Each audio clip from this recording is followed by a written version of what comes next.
3 years in the football program. He plans after high school are undecided, but he plans on fighting wildland fires this coming summer, then either joining a tech program or an emergency response job. He would like to thank his dad for calling him out when he screwed something up, making me work hard in life and giving me a hard time, pushing me to become a man. I would like to recognize my older cousin, Ethan Keel, for inspiration after quitting Storm football to rejoin in high school. Andrew Lewis for texting me to show up to the start of practice of my sophomore season. I would also like to thank Coach Kimberling and Corey North for coaching me along the way.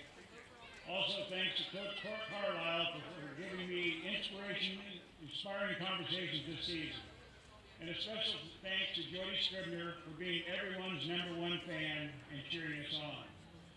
Playing football has really allowed me to showcase my work ethic, aggression, and determination.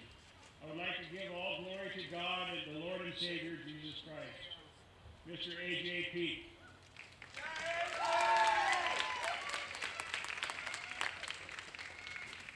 Our next senior is Radley McDonald. He's accompanied by his dad, Josh, his mom, Ariana, his Aunt Sarah, and Uncle Barron. He's been 7 years in the Kellogg football program. He would like to play football while attending college to study engineering. He would like to recognize his mom and dad. You are the best.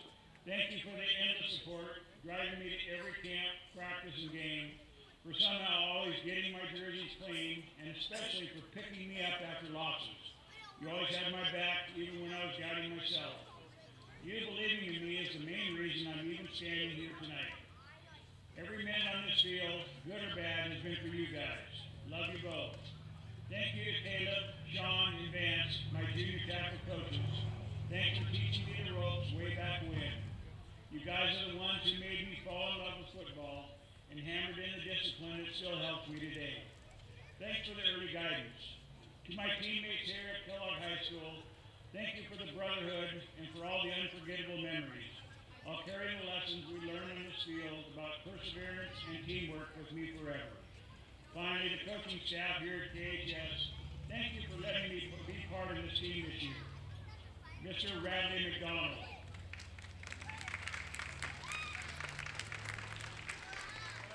Our next senior is Mr. Preston Grasskamp. He's accompanied by his mom, his dad, little brother, little sister, and older sister. He's been 1 year in the football program. He plans to attend the University of Idaho and acquire a master's degree in fire ecology and become a fire ecologist for the Forest Service. He would like to first recognize and thank AJ for convincing him to come out his senior year and play football. It was one of the best decisions I've ever made, and I give you the credit for giving me the convincing I needed. I would also like to recognize the band for dedicating their evenings to be here to support our school and always providing spirit when it's lacking. Lastly, I'd like to thank our great coaching staff for supporting me through this year and coaching me to a level I need to be able to play at the varsity level and doing it in 1 year. Mr. Preston Grasskamp.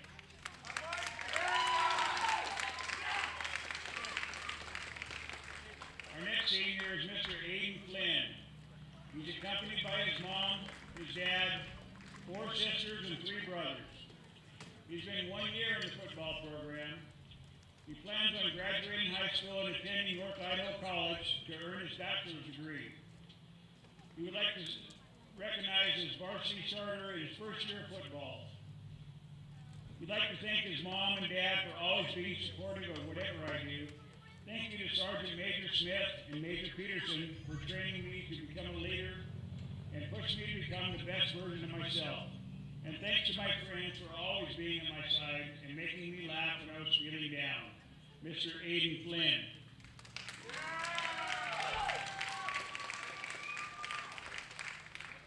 Our next senior is Mr. Maddox Allen. He's accompanied by his mom, Jessica, his dad, Jeremy, and his sister, Kendall. He's been 8 years in the football program. His future plans are to become an electrician.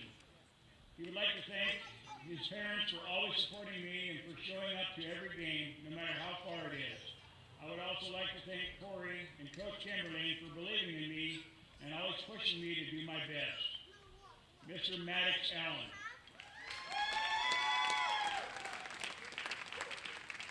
Our next senior is Mr. Chase Scribner. He's accompanied by his mom, Jody, his sister, Kinley, and his grandpa, Alan. He's been 9 years in the football program. He plans on attending NICA for the diesel mechanic program. He's been 2 years JV and 2 years varsity and leading tackler this year for the Wildcats. He would like to thank all the support I have had throughout the years from all my friends and family members who have always been there when they needed them. I would also like to thank my coaches and teammates, especially the senior group that has played together since 3rd grade. I also want to give a shout out to Tommy Rom for getting me light lifting lessons to get ready for each sport. Finally, I would like to thank my mom, who have always been there for me and never missed a game, and always been the loudest one cheering. I could have not have done any of this without you. I love you. Mr. Chase Scribner. The next senior is Mr. Drayden Taylor. He's accompanied by his dad, his stepmom Brittany, brother Justin, and his wife Katie, Jared and his wife Nikki, and my 5 nephews. He's been 9 years in the football program. He plans on going to college for track and field and go to study managerial contracting. I would like to start by thanking my dad. If it wasn't for him, I wouldn't be here where I am today. He pushed me to be the man I am from the start of football all the way to the end. He has gotten me through a lot of the years, and I truly want to thank him for all that he has done for me. Next, I would like to thank my coaches for also helping me become the player that I have become over the years. Mr. Drayden Taylor.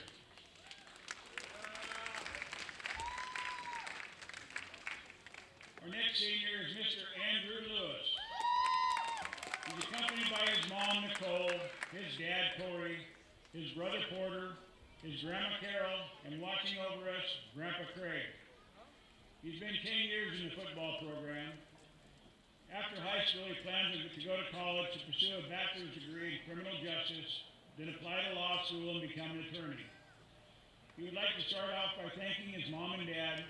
They have always been there for me, driving me to camps, bringing me cramp relief, and a shoulder to cry on when I needed it most. Next, thank you to my not-so-little brother. From time to time, we were little, we have thrown a football around. We have butted heads and always thought we were right and the other was wrong. Looking back, I will never take for granted the games I go to have with you as my quarterback. Love you, bro. Finally, I would like to thank Mr. Kimberling. He has been there for me every step of the way. I knew I could go to him for anything I needed, whether this was football-related, snacks, or just to talk. I cannot thank him enough for the past 4 years and supporting me in the absence of Coach Craig Lewis. We would like to thank all the seniors who have been part of this program since the beginning. I cannot thank you enough. And Grandpa, this one's for you. Mr. Andrew Lewis. Our last senior is the manager, Miss Kelsey Deshawn. She's accompanied by her mother, Stacy Deshawn, sister Leila Deshawn, her grandfather, Jerry Nickerson, and best friend, Audrey Jessup. She's been 1 year as a manager. She plans on going to the University of Idaho to pursue a degree in chemical engineering. She would like to thank the coaches for allowing me to be a manager this year. I want to especially thank Wickham for being my throwing buddy at the games, and Kimberly for all the snacks during the 5-minute break. I would also like to thank my fellow managers, Kelsey and Hunter, for making this season fun. I want to give a special shout out to Kelsey for talking me into this. Last, I would like to thank my mother for even agreeing to let me do this. This has been a fun season, and it has been super cool to see all the inner workings of our football program. I'm glad that I let Kelsey talk me into this, and I will miss our pre-games of catch before the team took the field. Miss Kelsey Deshawn.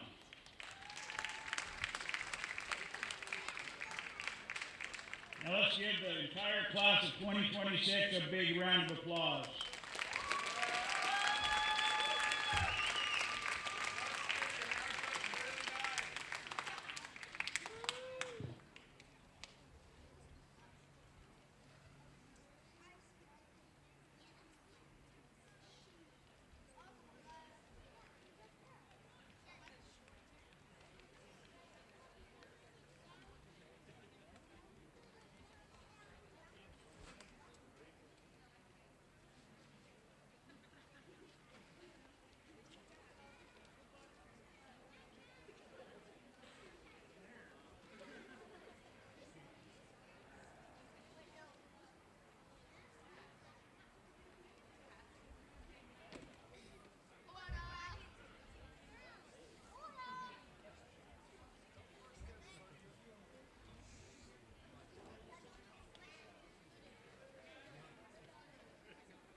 Please rise and remove your hats if you're wearing them for the playing of the national anthem from the Kellogg High School Band under the direction of Student Director Josie Reed.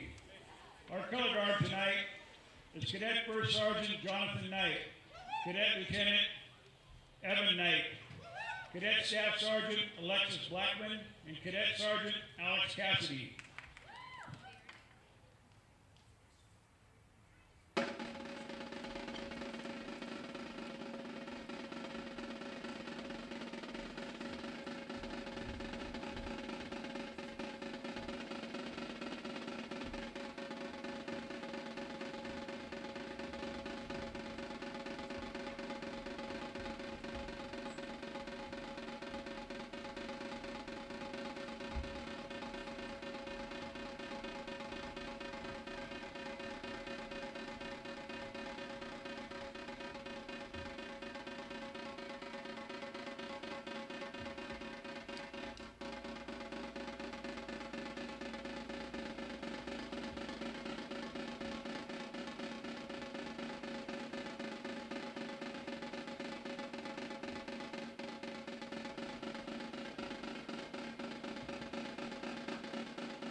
Good evening, ladies and gentlemen. Josh McDonald here alongside Pete Miller, Jim Miller on the camera. Yes. Welcome to our final Friday Night Lights broadcast, the Wildcats Live of the season. Your host, Kellogg Wildcats, taking on the Priest River Spartans. This one's got a lot of interesting storylines, Pete, for a game that, in theory, on paper, to the Wildcats, doesn't really matter, but in another sense, it really does matter. You've got a team that's 4-4 in the Priest River Spartans, but undefeated, 3-0 in league. You've got a Wildcat team that's 2-5 on the season, and I believe 1-2 in league. The Wildcats have the opportunity to play the spoilers here. Yes. to the Priest River Spartans winning their first outright league championship since 1957. So that's the same year Kellogg High School opened its doors. They haven't won a league championship as a football team since 57. That is amazing. And I'm going to date myself here. I was born in 56. Oh. So basically they haven't won a championship since I was born. Yeah, you were just a wee toddler when the Spartans last did this. Wildcats have been, this season is such a, it shouldn't have looked the way that it did, but due to injuries and a pretty solid schedule, the Wildcats find themselves in kind of a spot where they've struggled against their better competition, but they've rarely been whole. I mean, really, they haven't been whole. They had some injuries on the offseason with Radley. Yes. Their leading receiver from a year ago, leading touchdown scorer from a year ago. And then since the game against Timberlake, where they won in overtime, 56-48, that's their third game of the season back in mid-September. They have not been healthy. So last week we started our third different quarterback of the season with our running back, senior Andrew Lewis, who just got his name announced, was the starting quarterback down in Granger. He hasn't played quarterback in 3 seasons. So you can, Josh, you can get into a little bit, a micro picture of what that looked like as an offense. But I'm glad that you're mentioning all that you just did, because I can really relate to it, because I coached 8-man football, and when I had one guy missing, it was excruciating. And so last time I was here, 3 weeks ago, right, they were missing how many? They started out missing 4, and then they came out of halftime without their starting quarterback and one of their offensive linemen hurt. And what was an incredibly exciting first half against Anaconda turned into just a nightmare down the stretch. So, like, the season is so deceptive in what the results look like, because when they've been home, they've been a lot of fun to watch. Porter has a knack for spreading the ball. Andrew Lewis carries the ball well. This line does a good job blocking when they're whole. But when you have to start shuffling guys, when suddenly your center is out and you have your left tackle is now your center, and you've got a backup guy at left tackle, and we don't have a JV program, so a lot of times that backup guy is a freshman or a sophomore who's never been in the trenches going up against varsity players.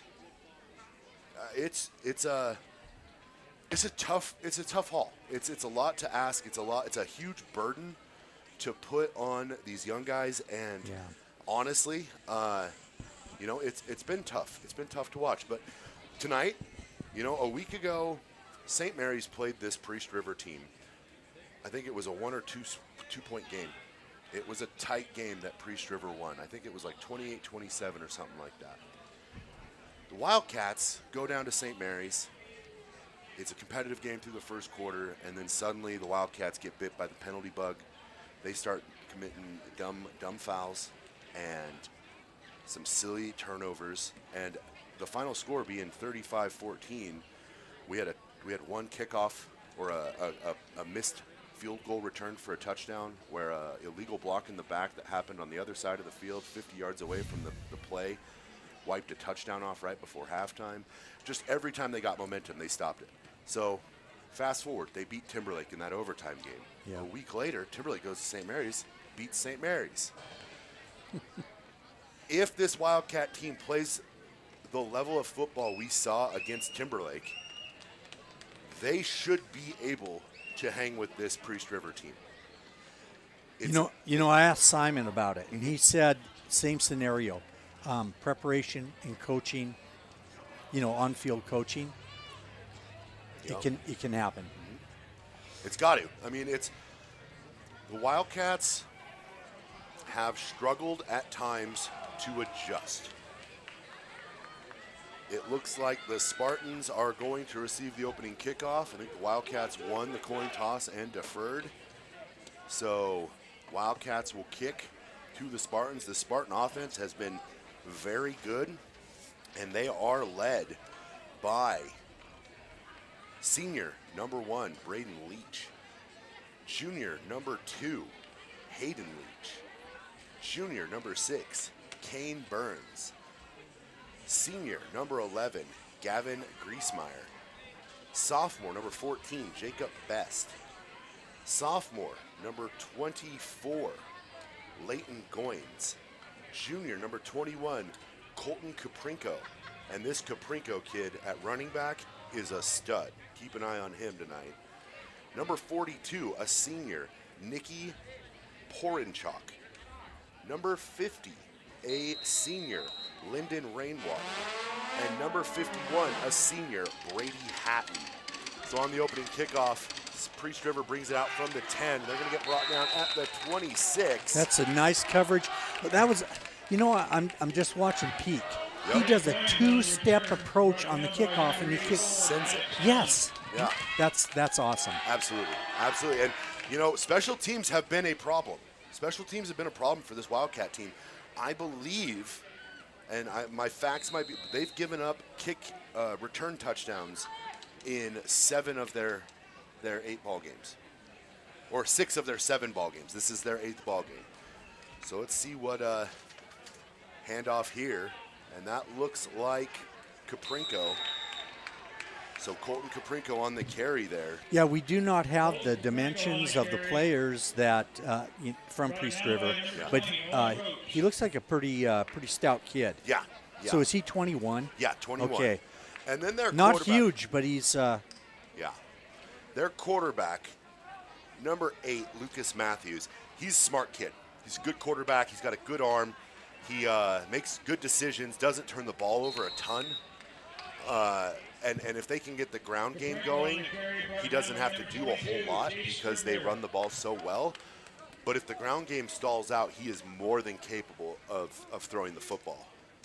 Now, flipping it to your starters for the Kellogg Wildcats, a senior number 2, Andrew Lewis. Senior number 3, Drayden Taylor. Junior number 4, Porter Lewis. Here's snap. There's a pass into the flat there. And that looks like Caprinko again. And he's going to spin off a few guys. Looks like Preston Grasscamp missed a tackle there. And was able to, I'm sorry, that's 24 on the catch there for the Spartans. That's Leighton Goins. Okay. What did you like about that play? What I noticed on that was the defensive back broke away from the block, but when he pursued the running back, he couldn't tackle him. Matthews with 2 receivers out to his right. Tight end off the line of scrimmage there. Inside handoff, Caprinko. And he's going to get brought down there. It looks like Peak and Luke Little on the tackle. Yeah, good play on the defensive line that time. See if we got a picture there, or a replay there. We'll watch it picture in picture. Inside carry there, and just kind of swallowed up. Had an opportunity to get a few, only ended up getting about 3. So good tackling there by the Wildcats. There's another pass into the flat, this time again to Goins, and he's going to break up the sideline. 3 Wildcats on missed tackles, and Goins is going to go in for the score. And we'll take a look at that one. Let's go replay only. Well, we were covering him deep, the slot. See how far we are off on him? That's a gimme right there. Yep. So then he gets a block. He doesn't even have a man really. No, in he coverage. doesn't. No, it's a safety. We had 2 safeties. And then we just missed tackles. Yeah. So that didn't take too long for the Spartans to strike first. 2 minutes and 10 seconds to be exact. Spartans going to go for 2 here. And they're lined up in some sort of Wildcat formation. Flag on the play. So we're either getting a holding or a false start here.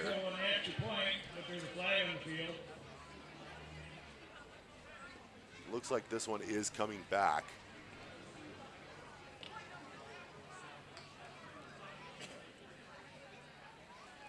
not sure on the call there.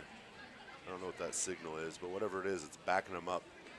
Oh, I think it might have been an ineligible man downfield, which on a running play, isn't that what this signal is? Across the arm, isn't that an ineligible man downfield? I don't see how that would work on a running play. I don't know. So they're going to go for 2 again, this time from the 7. Matthews in the shotgun. Two split Caprico. left, got tight end on the right. Little fade ball out there. Oh, and the coverage. Grasscamp just kind of pulled off of him there. I think he knew that it was going out of bounds. So the score stands 6-0. Wildcats have a chance to answer. Now, these are the games the Wildcats are kind of built. They can win a shootout. They are more than capable of being competitive in a shootout and, you know, making it to where their defense is probably, they really got to get off the field 3 times. If they can get 3 stops in a shootout style game, they're competitive. It's when the defense seems like it's just on the field, which, I mean, it's the same 11 or 12 guys, you know, really both ways. But so yeah, defensively, though, this has been, you know, we saw how many missed tackles on that. Well, on that scoring play, I mean, 3. 3 on the scoring play. We had a couple on the. They ran the identical play to the other side to Goins, and he got 20 on that with some missed tackles. Wildcats just struggle to tackle. It's been a consistent problem for them this season. That short. Who's looking to see who on the recovery? Looks like number 40 for the Wildcats. That's Ryder Kramer. Ryder Kramer's a 6', 9th grader. Yeah, he's a very athletic freshman, tough as nails kid. Broke his femur last year in basketball. That's a hard bone to break, and an unpleasant injury, and he was back on the court about 7 weeks later. Tough kid. See what Coach Davidian and these Kellogg Wildcats have for the Spartans on offense. Man in motion, inside carry to Andrew Lewis. Gets about 2 before being brought down. And Lewis has been, you know, fun to watch this season. He averages, oh, Wildcats in the hurry up here. He averages right around 4 yards a carry, and you're going to see why here. He's really deliberate. He's not necessarily a speedster, but he's really deliberate, and he's about 5. Let's take a look. What do they have, Andrew Lewis? 5'8" and 185 pounds. So if you can imagine a bowling ball with legs, that really is Andrew Lewis. Wildcats in the 3rd and medium here. What I like is that they did run. There's Drayton Taylor up the side, but thrown out of bounds. But Josh, I like it. They got some yardage. They were short down. Well, 3rd and 5. Yeah. Not great, but manageable. Yeah. And it's got to be hard if you're these Wildcat receivers, because you've been running routes now for 3 different quarterbacks, 3 different styles, 3 different calibers of passer. So the way you run your route, the speed, the way you hit your moves, where you're looking for the ball, I mean, they have had just no consistency, really. Wildcats fake the punt. There's Cyrus Reed up the sideline, and he catches it. He's going up the sideline, and he's going to get tackled at the 16-yard line. Do it again. Let's take a look at the replay here. He got some air under the pass. So he ran under it. So Porter audibled there when he saw Cyrus uncovered. So as soon as he sees that Cyrus isn't covered, he airs it out. He audibles there. So back on the 1st down, Wildcats going to throw a fade here to Drayton Taylor. A little bit of hand fighting there, but no good on the catch. Going to bring up 2nd down. And that fake punt has been such a weapon for Porter over the last couple seasons, and he's just so savvy when he calls it. Porter's going to roll out to his right. Not a lot of blocking. Throws into the flat. Gain of about 5. catch made by Chase Scribner. Nice pass and catch. Wildcats in a hurry up right now. Not really getting to the huddle, getting right back to the line. So now here they're facing another third and medium. This is 4 down territory for the Wildcats, though.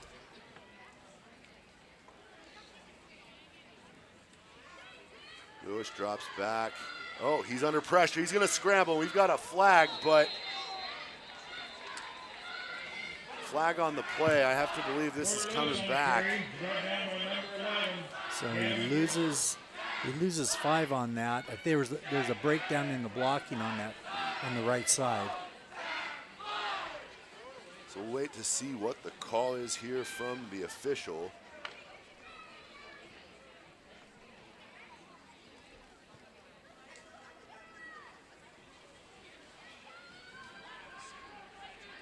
I haven't seen a signal yet.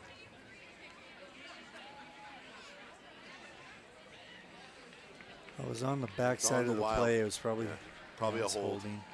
So it's going to bring up 3rd and long now. Which, man, I almost feel like if I was the Spartans, I might have declined that and just put them in a 4th and 11. Although they didn't. Yeah, I'm not sure what the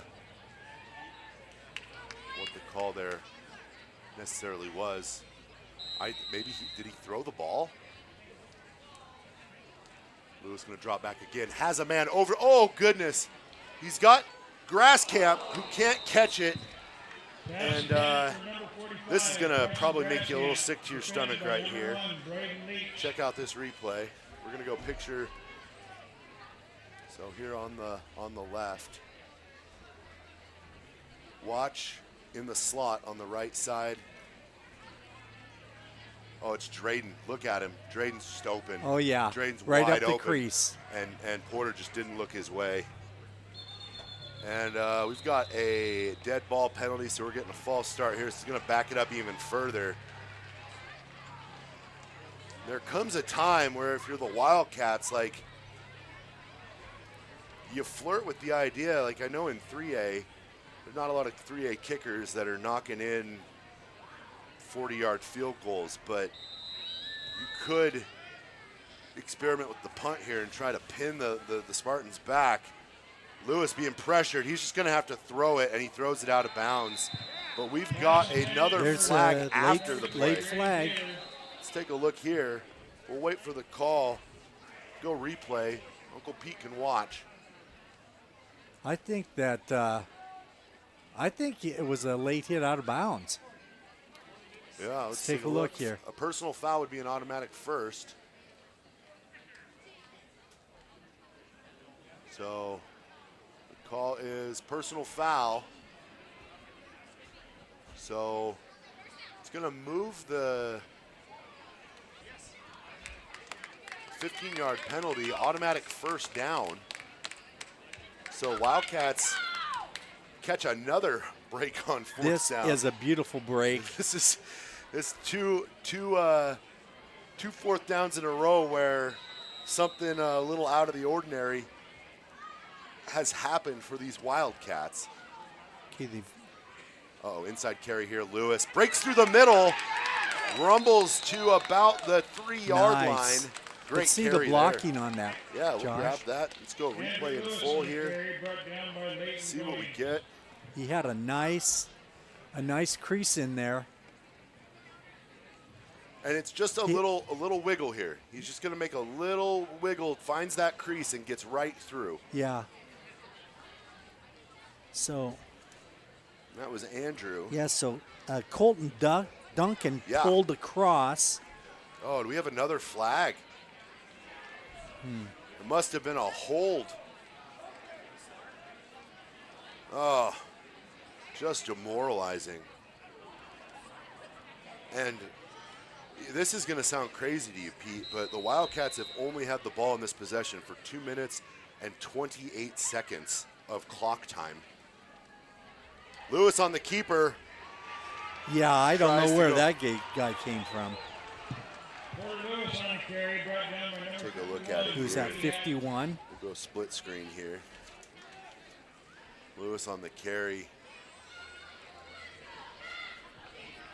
2nd and 17 now for the Wildcats. Might have been a little early on the replay button here. Wildcats with 4 receivers out to the left. Fire it to Lewis in the flat. Ball goes high. Good blocking. Lewis going to get dragged out of bounds at about the 15-yard line. So 3rd and looks like a gain of only about 4 on the play.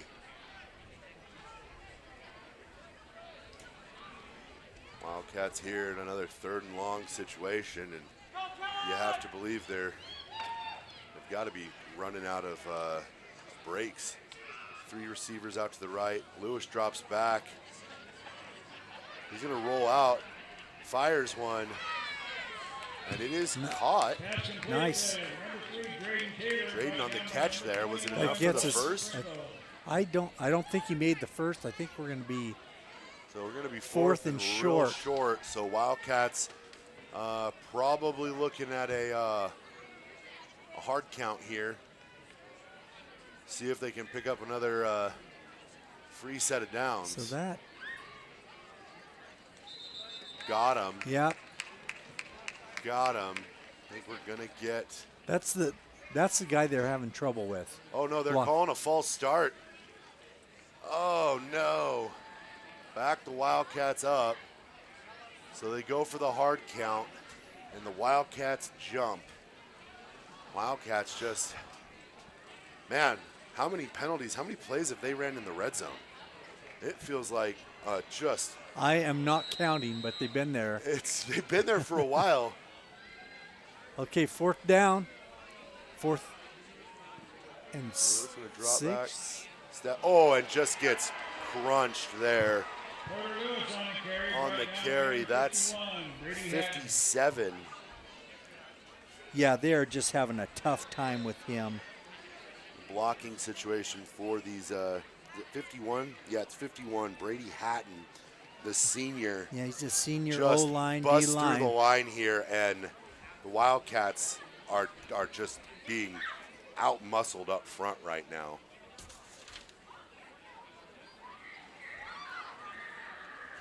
Wildcats trailing 6-0 here, about midway through the first quarter.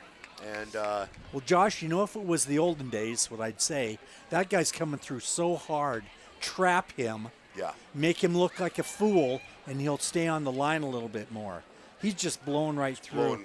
Yeah, 100%. Robert Clark's having a tough time with him right now, and understandably, he's huge. Looks like there was another penalty. Wildcats got a penalty after the play. Oh, man, wow, it must have been a personal foul of some sort to move them out to the 30-yard line. Must have been a penalty after the play, unsportsmanlike conduct. Okay, oh, the ball changed hands, Josh, and I didn't even see that. What is going on? I don't know if that was a tackle by Owen Roach there, or if well, he hung on, didn't he? Hung on. Caprinko on the carry there. Oh, I'm sorry, that's Goins. The 4s and 1s on these jerseys are both very skinny. Yes. So that was Goins there for the Spartans, who just blew up Owen Roach. Owen Roach Jr. held on though to finish the playoff. Hey, they didn't blow him up. I mean, the guy ran right into him. I mean, it wasn't pretty, but it was effective. Out of the shotgun here, Goins in motion. He's going to throws deep. Grasscamp just kind of overran his man and then turned around and just kind of watched his guy beat him a little bit there. It's kind of one of those back shoulder throws, you know. And Grasscamp, a senior, but this is also his only year of high school football. So these are, he's learning lessons right now that a lot of kids probably learned in their freshman and sophomore seasons. So it feels like Matthews has kind of diagnosed this secondary a little bit. 3-receiver set, Caprinko in motion, handoff to Caprinko, and he's right up the seam there. And Andrew Lewis gets low and takes him out right about the ankles, upends him. First down, Spartans. That kid has some good speed, Yeah, good quick. acceleration. He's quick. But they got him on the ground. You know, that's It's hard to beat a fast team when tackling is not your strength. You have a team with a bunch of speed and good blocking, and if you're not a willing tackler or a capable tackler, you're going to find yourself in a world of hurt. Matthews back to pass, fires one up over the top. This time Grasscamp turned the right way, but he turned and stopped running. If he had maybe taken 2 or 3 more steps, he would have been able to go up and make a play on that ball. Wildcats force a second down here. Let's see what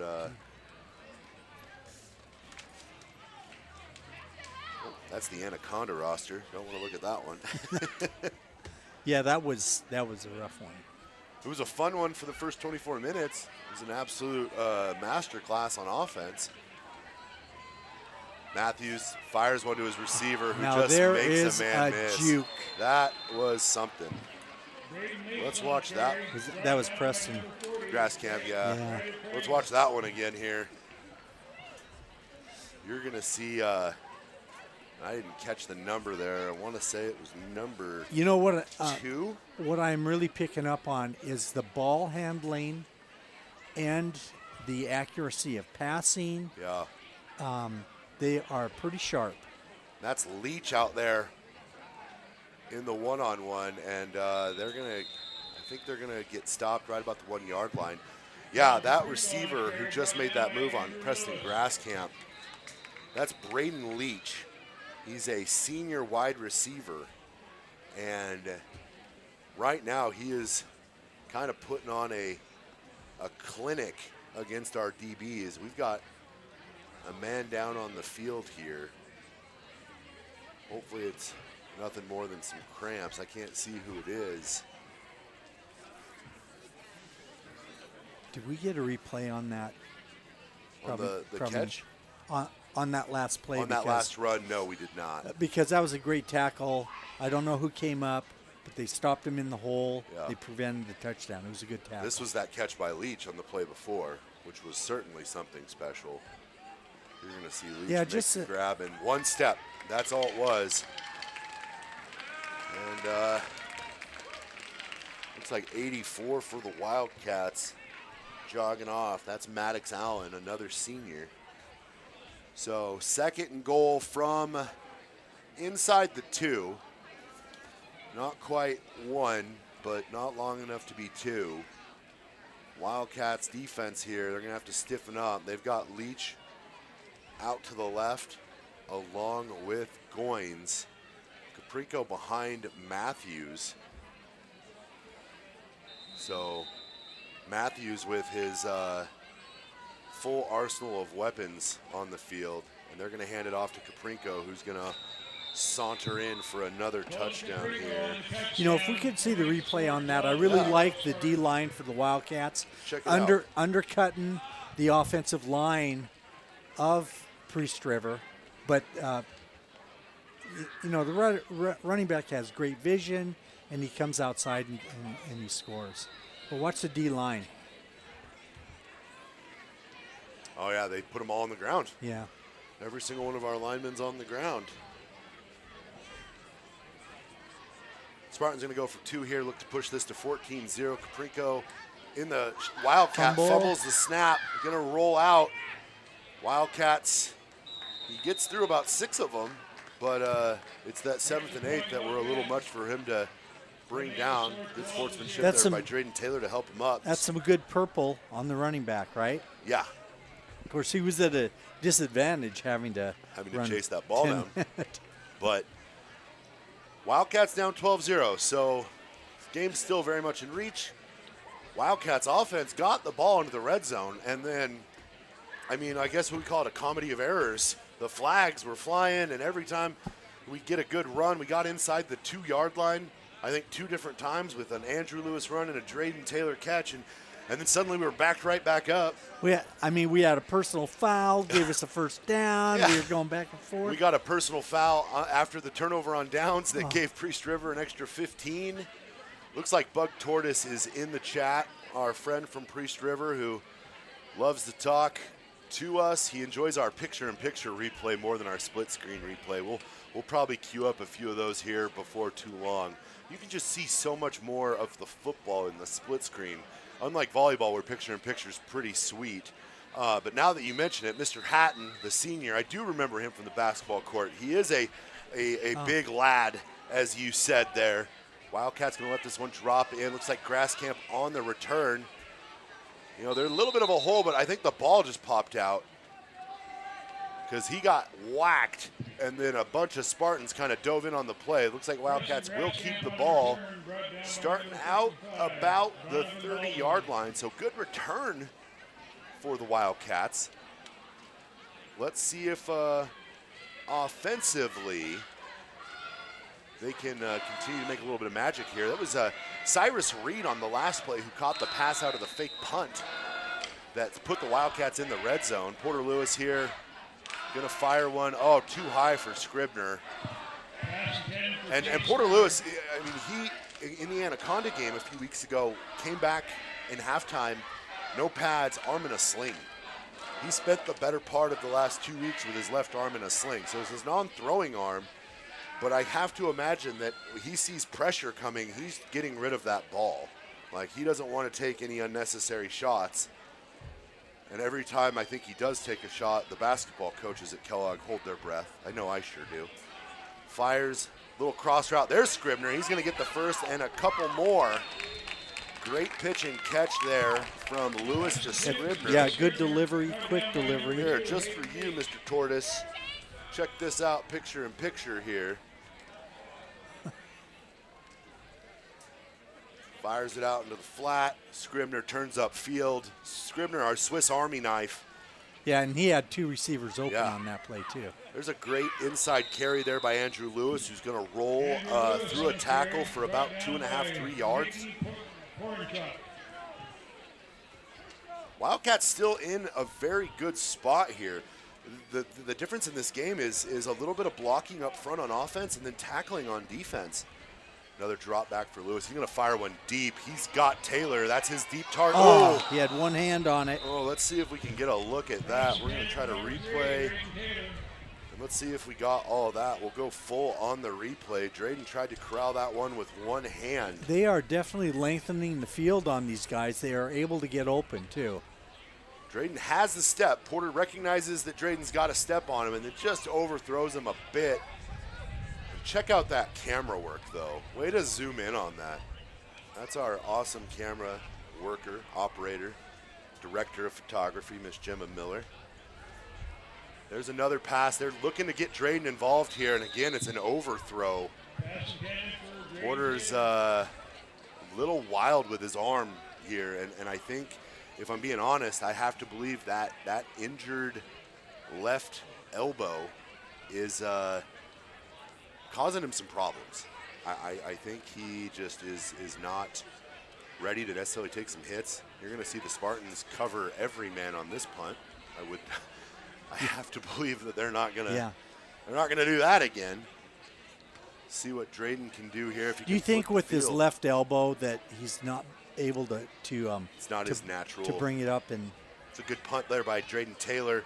Fielded by Leach. There's some good 25 coverage. And great coverage, absolutely, 100% Pete. So, you know, we talk a lot when we watch these games about the need, like when we see good blocking, you like to highlight it and point it out, but when right now what we're seeing from the Wildcats is not necessarily good blocking. I think we had a little bit better on that last possession for the Wildcats. Porter didn't have guys in his face as much as he did. He had some hurried throws, but he was trying to let plays develop. But what can the Wildcat offensive line do better? Wow. I mean, when you have an opponent that is bigger, stronger, and faster than you, the only thing you can really do is keep your feet moving. even if he's driving you back, at least he isn't coming full bore. Yeah. But if if you're throwing a lookout block and he's getting right by you, and we saw it several times, and I'm talking about that Brady Hatton. Yeah. He's a senior. That guy's got to run at least 250, don't you think? He's a big kid. Yeah. He's incredibly nimble, too. Yeah, I think he has. His feet are good. So, what do? You've got to. You got to keep a back in there, and you got to chip on him. You got to double him up so that Porter can roll out and get around him. You know. It's tough. And I mentioned the trap, and I can remember one play where. I think Colton Dutton came across and trapped, and that was that one run where we got about 8 or 10 yards. Got inside the 2. They got called back. Yeah. Oh, here we go. Handoff here. Oh boy. Tackle there, chased down by AJ Peak. Okay, Pete came from linebacker and came over and pursued and made the tackle. Otherwise, he was gone. That was a different running back for the Spartans there. Looking for a number and a name here. It looks like Nate Fagert, a junior, on the carry there, and he got AJ Peak chased him down. Well, that's that same play. They've him. run that play at least 3 times. In that blocking scheme to the left side. Yeah, it's working. And here's an inside. That was great penetration by the Wildcats. Let's see if we can get that in replay. We'll go full while the Spartans line up here. Yeah, that was good D right there. Was that Little? Watch the two. Watch the D line, folks. Yeah. And watch the offensive line as well. You're going to see 2 guys pull. And the Wildcats just shake off the blocks and push their blockers into the running path and really shut that down. This is the first time Priest River's had really any opposition and faced any sort of, oh my, what a little misdirection there by the Spartans. That's Fagert, who's going to get enough for the first down. And just like that, Wildcats put the Spartans behind the sticks. So we had some penetration, Zach. Josh, I wouldn't be surprised if that was a trap. I did not get to see the blocking on that. You start getting penetration like that, and that's where you can bring a guy across and he can block himself basically. This Priest River team is not without skilled players at the skill positions. We've seen Caprinko as we see him again. Oh, fumble, and the Wildcats have it. Turnover. Oh, let's get that on replay. We're going to go full on the replay here. You're going to see Caprinko come in motion, and I don't know if this was supposed to be an option. I think it was like a jet.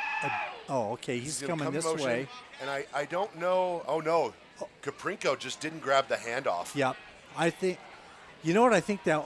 You know what I think that was. I think Caprinko was supposed to come across his face, and the quarterback might have supposed to hand off to the other guy. Here's Lewis on here's the keeper. Oh, he's dancing in the pocket, finds brother. We got a flag in the backfield, though. So this is coming back. That's some good improvisation there. Love that. That's this one's coming back, though. Holding on the Wildcats. Huh. And this is, this is the Wildcats have to be at near 10 penalties in this first quarter. I know that sounds crazy to say, but I'm pretty sure. Some of that we couldn't even decipher. Yeah, Porter. And then they called a penalty and switched hand, and they changed possession. Yeah, so tough break for the Wildcats. Another great offensive play negated by a penalty. So what do we got, first down? Yep, 1st and 20 now. Oh, that pass to Drayden Taylor overthrown a little bit. And the Wildcats starting to look a little frustrated out there, and I can't say that I blame them. I'm not sure who. We've had at least 3 or 4 holding calls already in this ball game, and we're not even to the first break yet. So something's got to get cleaned up here. Inside carry. Oh, Lewis going to keep it. Sees a guy down, gets a good block, fires one. Taylor's going to get pulled out of bounds just shy of the first down. And they throw a flag. So maybe a late hit or unnecessary roughness. He was out of bounds, and the guy kept pulling him down. Let's see if we get the replay there. I don't know. Miss Gemma has been really good about getting these. Drayton's going to make the catch. He pulls them, and then, he takes them to the ground. He didn't need to. He could have just let go. Oh, you know. So Wildcats going to be on the was that positive. Was that Kaprenko? On the tackle, I don't know. Oh, like you said, face mask. They just called a face mask there. Huh. So 15 yards for the Wildcats tacked on to the end of the play, which here we find ourselves knocking on the door to the red zone again, where we have lived for most of this first quarter. It's shocking the amount of time we've spent in the red zone without any points to show for it. And that just tells you this Wildcat team is they're right there. Little quick out. Scribner can't make the grab. Lewis put a little bit of heat on that one. Watch that one on the split screen. You're going to see Lewis take the snap here and just whip it out. You know, I noticed 3 weeks ago his quick delivery. Yeah. He does have. I mean, he can get rid of the ball quickly. Well, and he wrapped and that around. You really need to if you're running for your life. Yeah. But that was a timing call, and he just missed that by a little bit. 2nd and 10 here, Lewis. He's got some one, time. There's a flag. It was an easy call, too. Wildcats. What did he do, tackle him? AJ Peak with, I think, a hold. And we're going to have to, AJ's going to have to be careful. Here's the replay, You're going to see it. The end there just gets a clean shot on him. Porter steps out, and AJ just stays with him. It's an easy call. But here we are. I mean, this is some discipline needs to be like.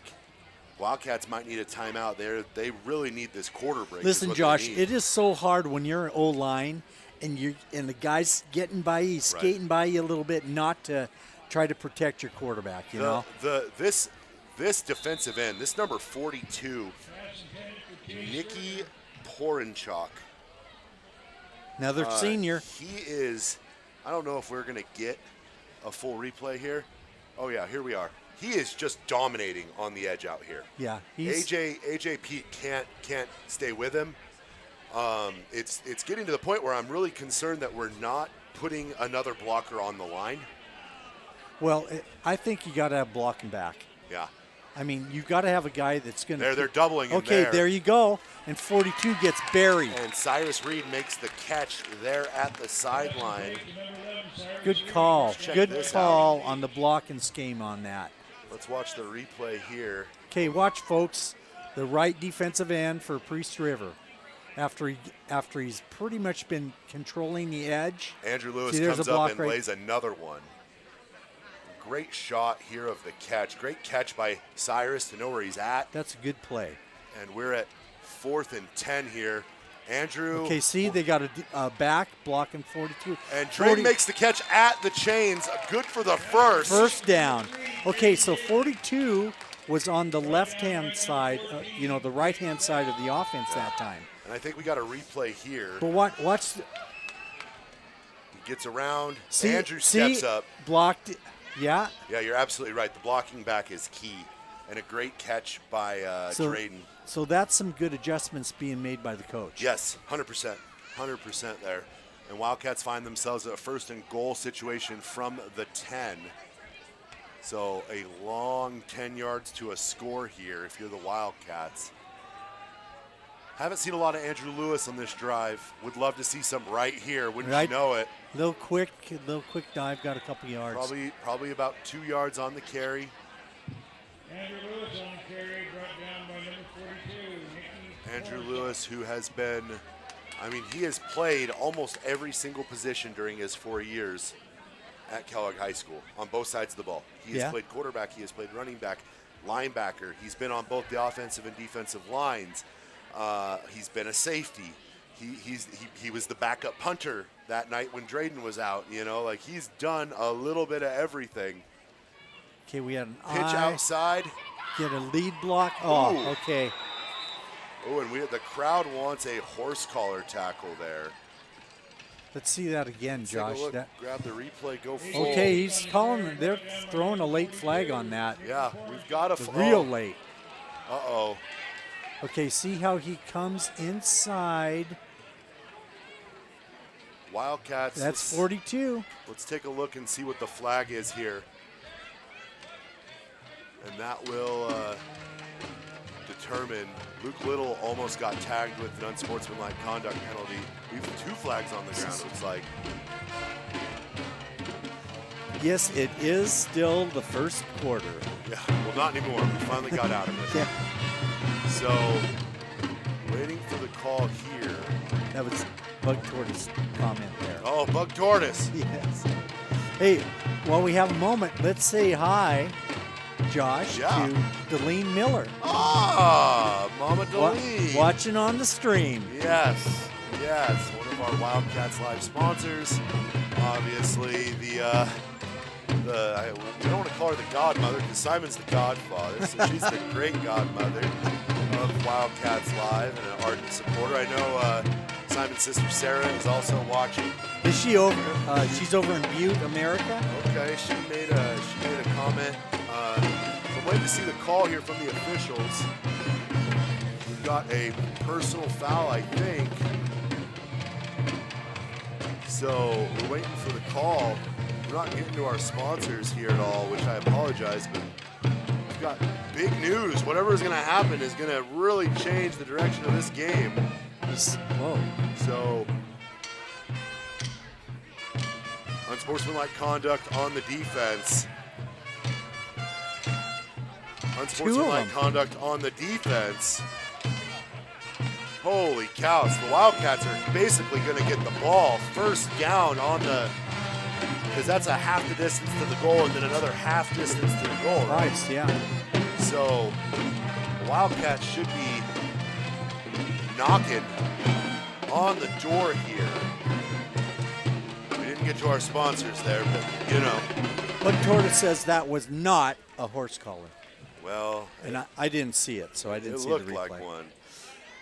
Hey, we got a little bit of time. Let's say hi to Davina way over in Brook Park, Ohio. Brook Park, Ohio. Yeah, we're going to watch this down picture in picture just for Bug Tortoise here. AJ Peak takes the carry, gets down, turns, and I mean, there's one hand on the shoulder. The other hand is not on the other shoulder, and it was up there. So whatever it was, there were 2 penalty flags that were thrown after that play.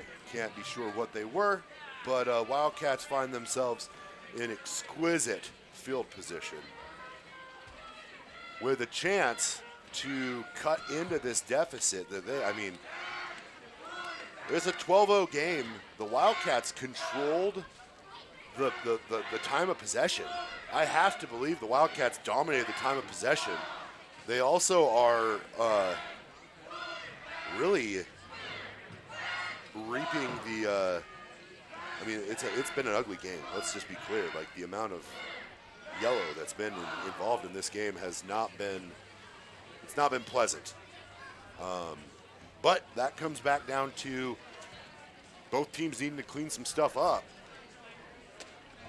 Wildcats need to get away from the holding. The Spartans with those 2 unsportsmanlike conduct penalties back to back. Low snap, handoff to AJ Peak, who's gonna rumble, fights off and gets in. Holy cow! Touchdown! Let's take a look at that. That is how a grown man runs the ball. The senior getting reps at fullback. No, he's the I-back. He's the I-back. Yeah. Look at that. And so Porter, some Mike Allstott action here. Porter lead block, takes on a tackler. Oh, I didn't get enough of it. But you saw the important good part. effort. We love that. He just sloughs off the tackle, and we're going to kick one here. This is our foreign exchange student's going to send that one through, and it's good. And here's our foreign exchange student on here. I can I find his name? Lawrence Hoffbauer. The foreign exchange student knocks one through for the Wildcats. Makes it a 12-7 ball game. A little bit of Hey, tell me the story of Hoffbauer. I don't know enough about Hoffbauer. You're my into. I believe he's a foreign exchange student. I believe his host family is the Hickmeyers. I can't be positive, but he can kick the ball in Timberlake. I know he went like 5 for 6 on extra points in Timberlake in that overtime thriller. So the kid has been very good when they've given him opportunities. The problem has been the Wildcats have found themselves in a lot of holes to where it makes a lot more sense to go for 2.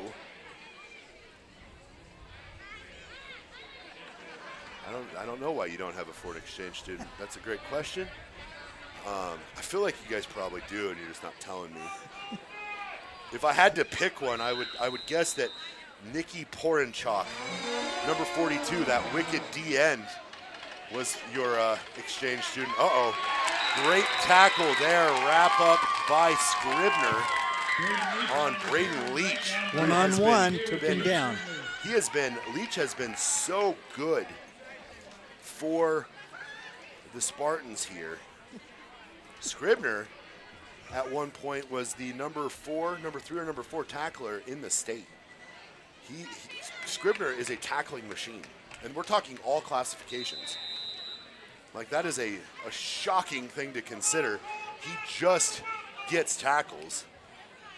Oh, Wildcats going man coverage here. Inside handoff, Kaprinko. And that whole drive, Wildcats touchdown drive, remember that Kaprinko fumble on the little sweep action.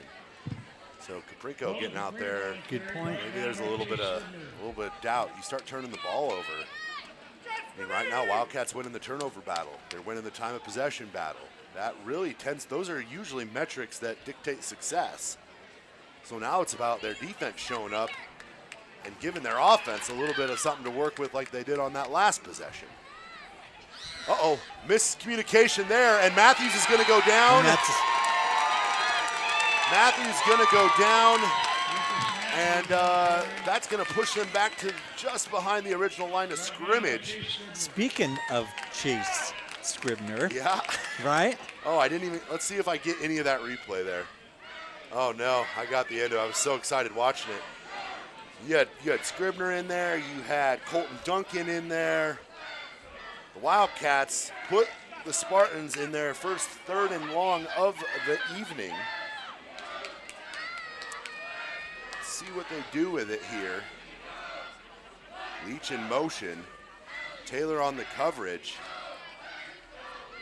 Another man in motion. Okay, they're going to come this way. Matthews going to fire deep. Has a man. No good. No good. Caught out of bounds, and they're going to force a 4th down.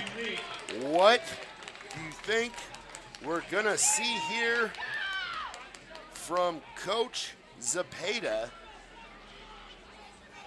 Are they going to punt? I mean, they've been the aggressors all night. It looks like there's a personnel shift coming on. Wildcats, we talked about this. I told you, the Wildcat defense doesn't have to be great for a bunch of series. Oh dear. Wildcats with 11, yeah. Good snap. Oh, a weird, knuckler of a kick. Drayden Taylor going to field it. Almost goes down. Makes a man miss. Tackled at the 40. Drayden is he's not a speedster, but he is shifty. He almost like a Kevin Durant type, Larry Fitzgerald type. Big, long body, not known for a bunch of speed, but he can make a man miss in the open field or on the basketball court. So here we go, Wildcats with a shot to potentially take a lead here, Pete. And after those first couple possessions, I was worried we were in store for another. Well, Josh, what I'm liking is the mix with the run. Oh, Lewis, a lot of room here. Fires one to the sideline. Drayden can't pull it in, and the Wildcats they're really feasting on working the sidelines right now. They haven't really completed anything in the middle of the field. It's been a lot of Porter Lewis having to work to the outside and his receivers work back with him. Well, here's what I see is that they're rolling him out to take that pressure off the line because of the athleticism of Priest River defensive line.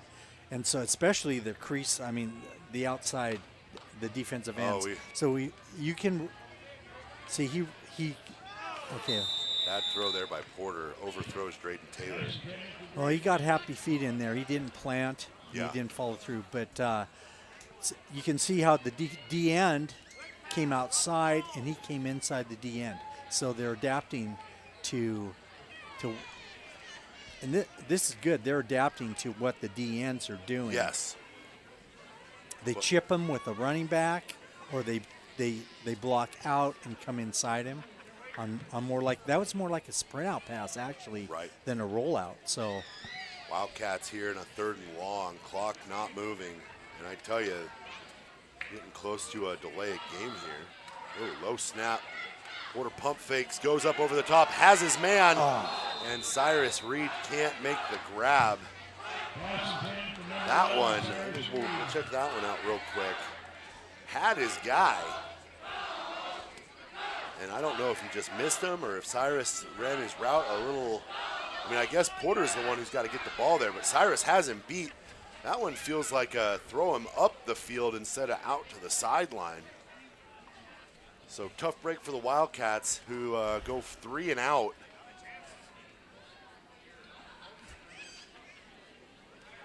Drayden gets another great kickoff.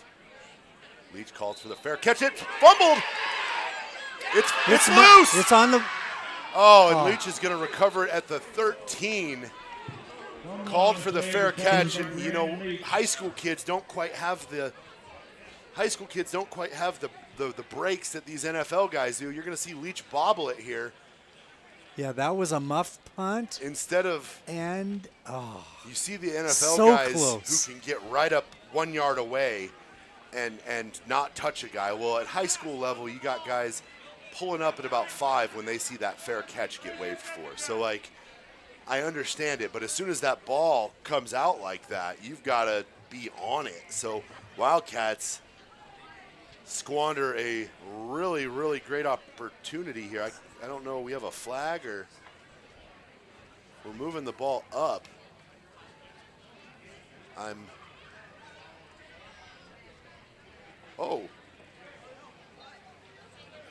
To see what I didn't see the refs throw a flag or call anything. So the ball gets moved out to the 20-yard line. One-on-one coverage here. Leach on Drayden. Kaprinko on the inside carry, gets out, bounces out, gets some good blocking. And I don't know. Oh, we've got another flag. I don't even know what the flag was here. I think I saw at the tail end of it, so we'll let them.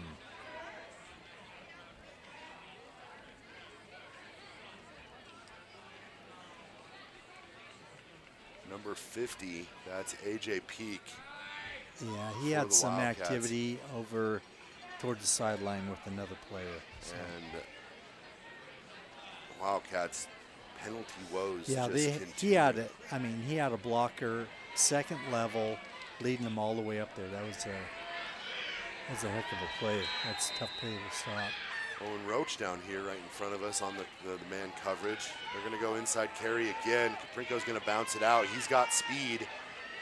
And Roach and Ryder Kramer there to force him out of bounds. So the Wildcats just shooting themselves in the foot here with the errant penalties. I mean, both teams really, if we're being completely honest. It's not just the Wildcats. Priest River hasn't been terribly clean in this game either in terms of penalties. But, you know, when you're looking to, you know, punch above your weight class, so to speak, you got to play clean. And the Wildcats have struggled to do that here. Another inside carry. And there's just, it's wild how big the holes are. There's Kaprinko again. Could you do that again? Yeah. So that was, down blocking from the line, and I think the up back takes the defensive line out. Defensive end, yeah. Yep. And then he's got a lead blocker as well. Yeah, he's got a lead blocker and all the room in the world. So 1st and goal from the 10 for the Spartans. Another handoff to Kaprinko. It's going to be a false start, though. That's coming back. A lot of movement there. So. And boy, howdy, we've approached an hour since kickoff and only had 14 minutes of game time run off the clock. It feels like we are going to be here all night at this rate. It looks like the officials want to get paid overtime on this one. I mean, I don't know if someone told them they don't get paid by the flag. It's there's no bonus if you throw the most flags in a first half ever, but, you know, what do I know? Matthews, handoff, Kaprinko again. He's going to get outside. Shakes off a tackle, forced out at about the 1.5 maybe. Yeah, they seal that end, and he pops out there. Yeah, he's quick. So, Gonna bounce out. He bounces. And number 50 there, I think, for the Spartans, picking up 2 guys. Spartans now basically in their, they got one guy out to the left. That's Leach. Kind of a jumbo package here. Yeah, 2 tight ends. And Kaprinko's just gonna, you know, lower his head. He didn't even have to, make contact there. He could have just gone right up the middle, but he bounced out and sought the contact. And Priest River's gonna go up 18-7 here in this second quarter. Spartans going to go for 2 here. They've been they're 0 for 2 on 2-point conversions here today. See if they go with the Wildcat again. Yes, they are. Yeah, they like this Wildcat with just a heavy line to the right. Kaprinko going to get up, and I think he's going to bully his way in. So the 2-point conversion is good. With the flag. And a flag comes in late, and another one. And makes it score 20-7. We got to be careful here because you get enough unsportsmanlike or personal fouls, you find yourself in the ejection realm. And there's only so many guys out there when they're throwing these flags like that.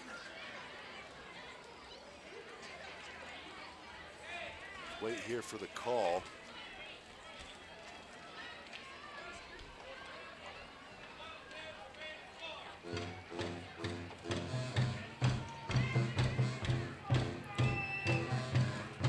So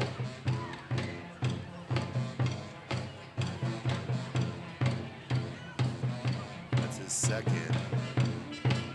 Waiting for the call.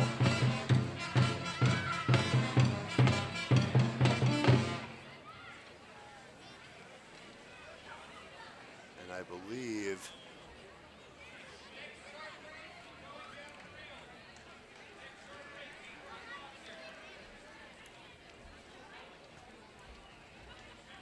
we don't have any way of. I don't have any way of seeing a number. I think it might have been 52. Maybe that's John. If it's 52, it's John Brownfield.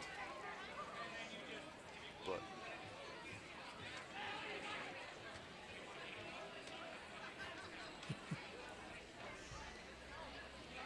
so back-to-back on sportsmanlikes, both on John Brownfield. And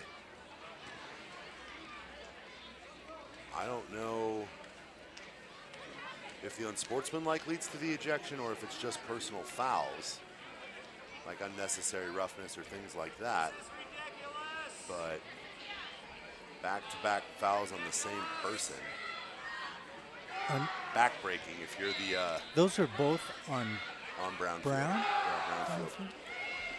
So now the Spartans put themselves in a spot where it really feels like onside kick territory. They're kicking off from the 30-yard line. I've never seen this before.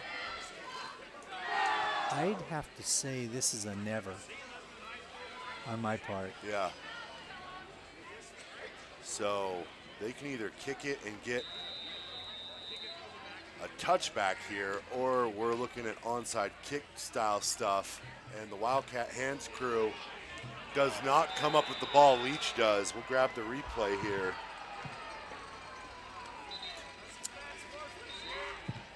And that just seemed like the Wildcats they weren't quite ready for what was coming. That's not normally, I mean, you would think you would see kind of a stacked front here. I don't know who that was who couldn't get the hands on the catch, but Leach comes up with it. And now the Spartans have the ball inside their inside the red zone in a game that has heavily featured the officials so far.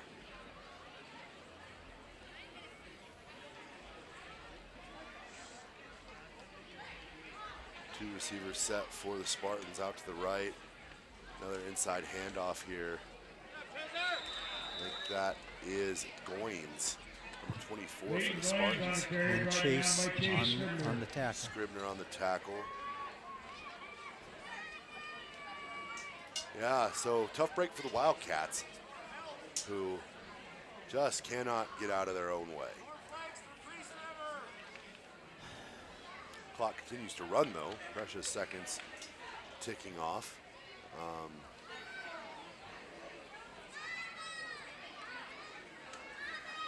Matthews takes the snap, little misdirection here. That's Fegert, who's going to bounce back to the left and score. Nate Fegert on the carry, touchdown, Spartans. Now we find ourselves, this is what I was afraid of, Pete. You know, after that first quarter where they end the quarter down 12-0, but they were literally, the back-to-back penalties put them inside the 5. They score, it feels like a different ball game, and it's taken us all of 3 minutes and 34 seconds for this to go from a game where it was like, the Wildcats have had a possession in this with a 3 and out, and wouldn't you know it, another flag comes into play. This is getting kind of hard to watch. Well, but you know, 33 minutes and 34 seconds, and they've scored 14 points with the Wildcats having a possession in there. It's just shocking stuff. Well, I'm kind of at a loss. I mean, that happened so quickly. The penalties, I'm still reeling from that, right? Yeah. But we got to get back into it. And it was a hold on the Spartans. It's going to back them up. Oh no, it's more than a hold. Good grief. This must have been another personal foul of some sort, because now the Spartans are back at the 17-yard line. Yeah. And the referees need to figure out how to regain control of this game without, I don't know, slowing it down to the snail's pace that it's being played at. Matthews going to throw deep. Incomplete, so score stands 26-7. How many passes have they completed? Not very many. Not a ton, but most of them have been out into the flat, except for, I know Leach had the one where he caught the ball, did the one step, and broke around grass camp. Yes. But otherwise, it's been all ground. Matthews I think he's only had to throw the ball 10 times, and I would venture to say he's probably completed 6 of them, but a lot of them have been in the flats. So another score for the Spartans. They're going to kick off this time from the normal 40-yard line.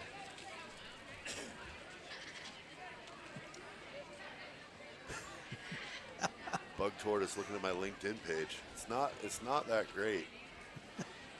I think that's his point. I rarely update that sucker. But, you know, I appreciate the, you know, you can throw me a follow. The irony. Yeah, throw me a follow while you're there, you know. That would probably give up your secret identity. That one's going to go into the end zone for a touchback. So Wildcats going to take over at the 20-yard line. So that's Andon. Griesmeyer. That's a 10th. He's 10th grade. 10th grader. He just toe poking that ball straight down the field, and toe poked it right into the end zone for a touchback. So Wildcats with plenty of time on the clock. Lord knows there's plenty of time in this ball game, and 80 yards of field to work with. See if Porter Lewis can lead them on another drive. Their last possession stalled out after 3 incompletions.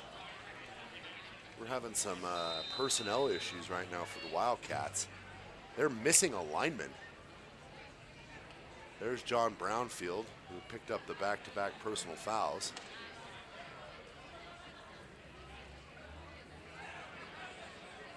How do you even do that? I have no idea. I've never heard of that before. And just no blocking right there. Lewis gets swallowed up in the backfield. Like you're mean to 2 different guys. I guess, man. I don't know. I've never heard it. I've never seen it. We're gonna watch this replay right here.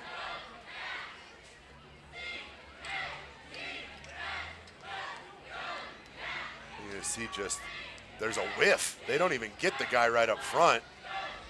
My goodness gracious. Yeah. Oh, we're missing plays here. He pulled out, and 2 guys went by him. Yeah. On the play there you missed, it was an incompletion on 2nd down.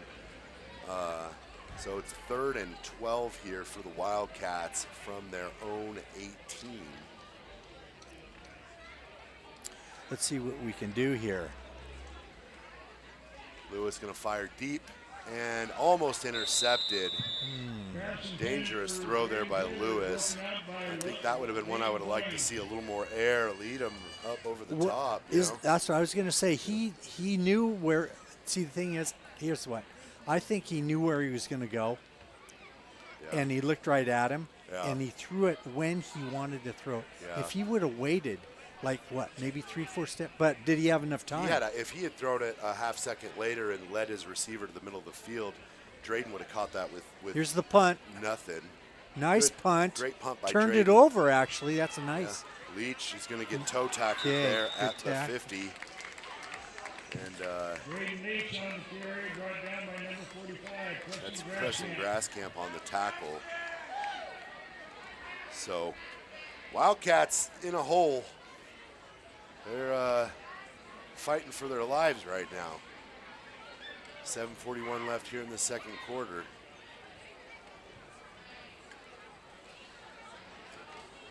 And this, like we talked about it earlier, this would be Priest River's first outright league championship since 1957, should they finish the game off with a win here.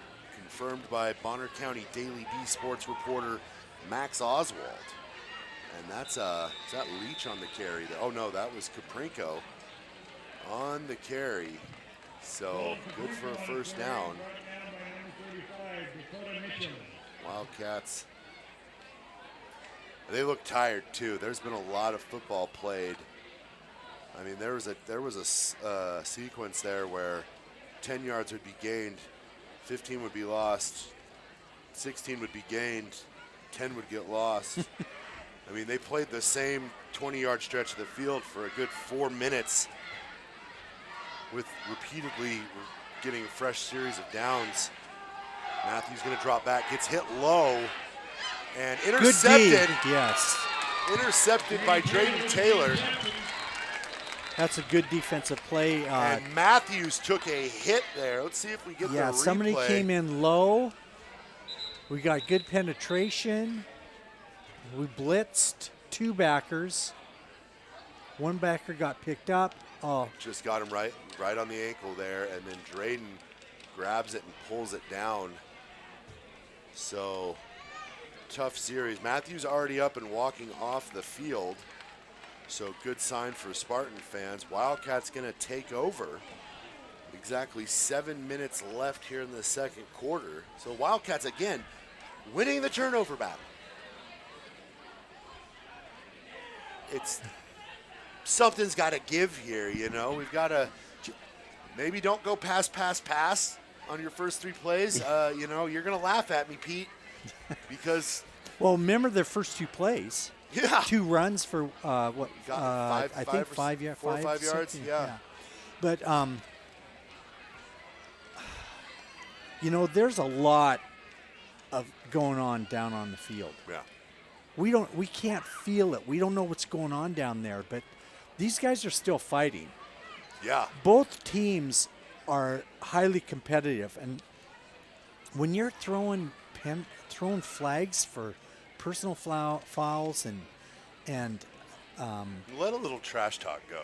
Like, what is it really going to hurt? There's a lot going on down there that we don't know, that we don't see. A basketball coach, we hear a lot, and referees will come over and tell us, like, hey, tell so-and, like, there's a line where they're like, tell so-and-so, watch his mouth. Okay, well, it doesn't feel like we had that buffer period tonight. I mean, we're only in the second quarter. We've only played 17 minutes of football, and we have had more laundry than a laundromat in this first half. Wildcats 1st and 10 from the 20 here. Handoff to Lewis, goes for, looks like 2. This is a big defensive line. Can I see that again? Yeah, absolutely. So 7. So who do we got? Who are you looking for? Dalen Dixon. He blocks out on the D end. We block down. Why don't we get? He just. Okay. Lewis gonna come. Oh! Lewis rolls out, hits Drayden square in the chest, and Drayden can't finish the play. And now we find ourselves in a 3rd and 8. Wildcats have had opportunities. Like, I will be clear, for as frustrating as a lot of these sequences have been, the Wildcats force a 3 and out. They get a punt.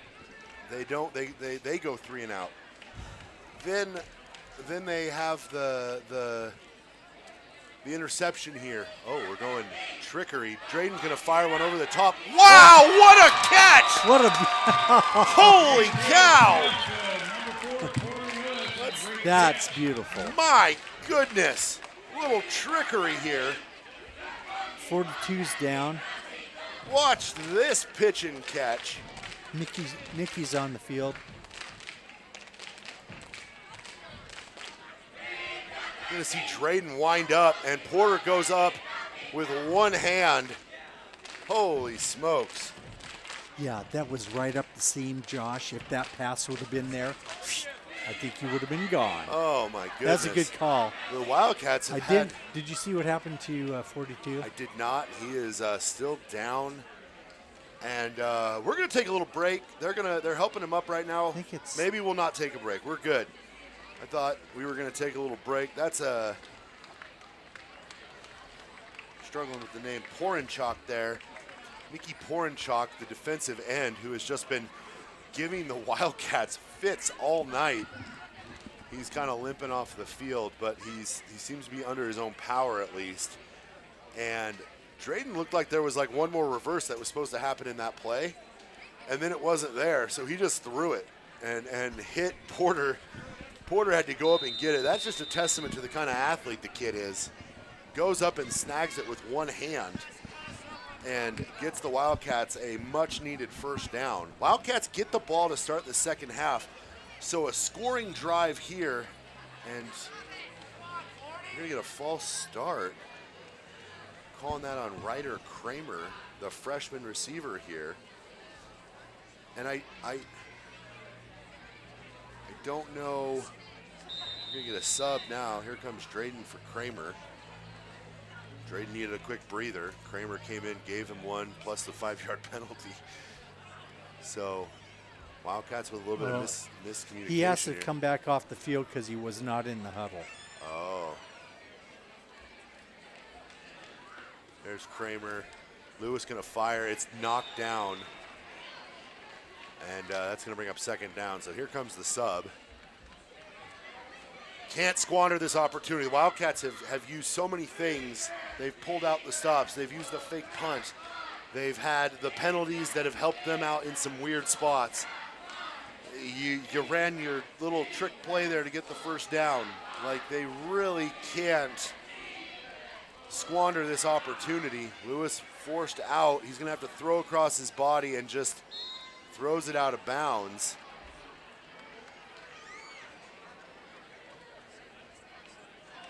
And something happened that the crowd definitely didn't like. I didn't see anything there. We'll bring up 3rd and long.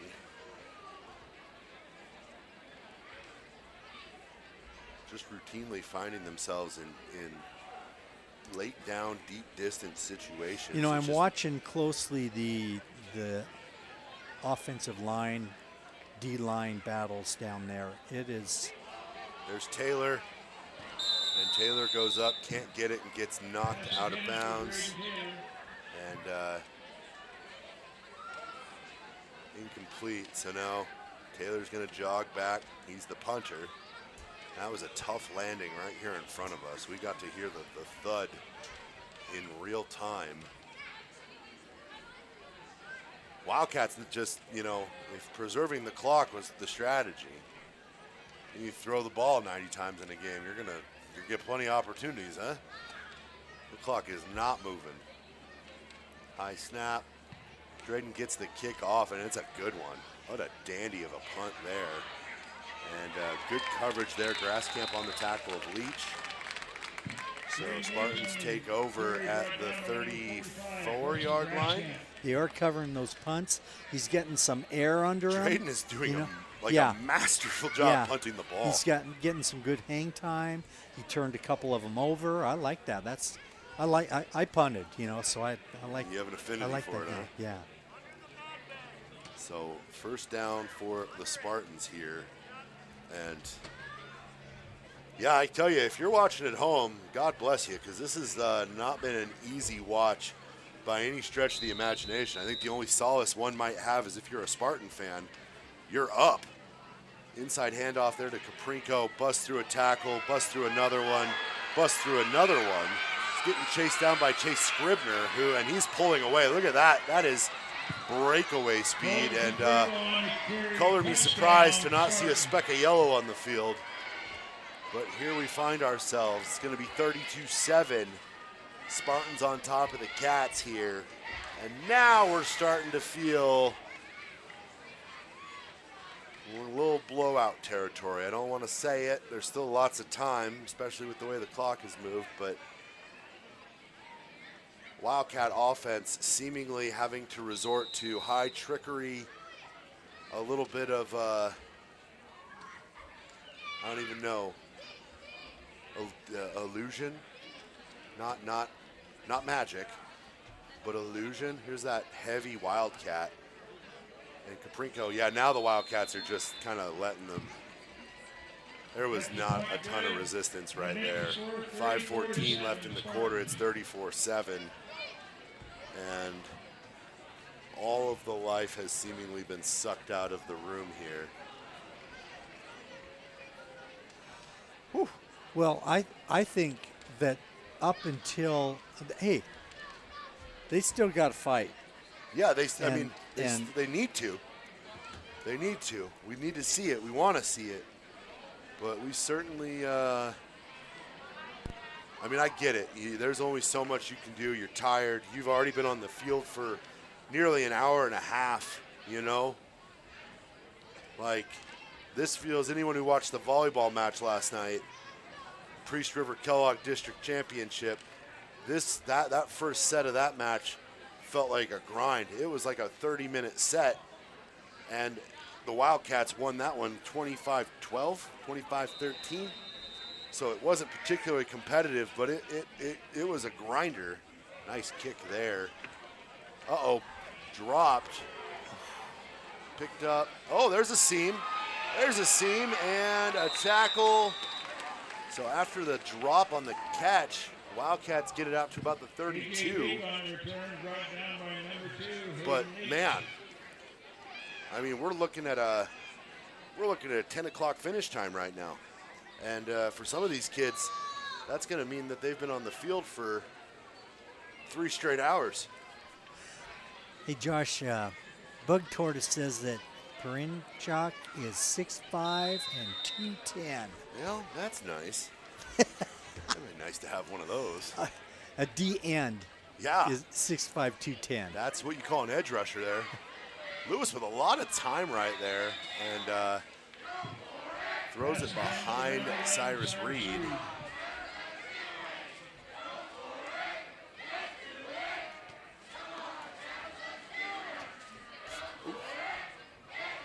Second and 10 here for the Wildcats. 5 exactly on the clock.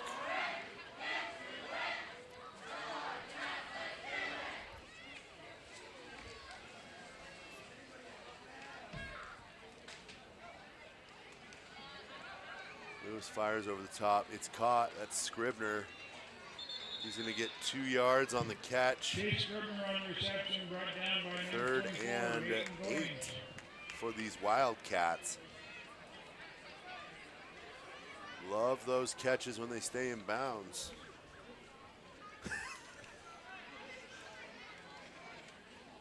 You know, he does. I mean, the offense works so much better on the quick hitting passes. He's rolling out. He's got some blocking on the corner. Oh, we've got a flag, and I'm trying to see what. We've got They call interference. 14. They're going to call it. So pass interference. And it feels like, you know, that line judge is right there to make that call.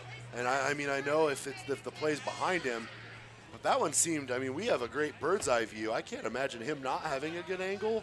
Well, actually, it came on the backside, so that's why. So that's why that guy would see it. Why, yeah. But it was almost like he waited to see if the sideline. Ooh, inside carry here by Lewis, swallowed up right at the line of scrimmage. Andrew Lewis on the carry, brought down by number 42, Nicky Porinchuk. A couple of these you set up and then maybe get a little play action, something. We can't just depend on shotgun. Sometimes it feels like our offense is a kid running Madden plays, and he just discovered the shotgun playbook. Well, I think they have made some adjustments on the blocking. The blocking scheme for sure. That has helped. It's given him a little bit more time. There's another carry by Lewis, but he is just getting swallowed up. And yeah, they're. That's Hatton again. Brought down by Brady Hatton. Hatton getting through the line. He is quick for a big fella. He moves well. He's got great feet on the basketball court. So not surprised to see it translate. Well, there you go. It's about the feet. Yeah, yep. It's when you have a big guy that's that nimble. I mean, he's playing really well. And a timeout by the Spartans. So while we're in the timeout here, got a chance to provide you some other Idaho sports news. The Priest River Spartans volleyball team knocked off Grangeville tonight in the second place match of the District 1-2 tournament. So the Spartans will be the second team from this district to the state tournament. Wildcats knocked off the Spartans last night in the championship match. So Priest River and Kellogg both heading to Idaho Falls next week for the state volleyball tournament. Wildcats should be pretty highly seeded. Yeah, they'll be a top 3 seed, likely the 2 seed. The Spartans, as of yesterday, were the number 4 ranked team. I don't know if that loss to Kellogg would hurt them, but a loss to Kellogg and a win over Grangeville, I can't imagine them finishing any lower than 5th. So congratulations, Lady Spartans. Congratulations, Coach Ward, on getting your team to the state tournament. And happy to see 2 teams from North Idaho in the 3A state tournament. That is fantastic. Back to the gridiron, Lewis with his stacked receiver. We haven't seen this yet tonight, and Cyrus Reed just gets leveled. Makes the catch and just gets blasted.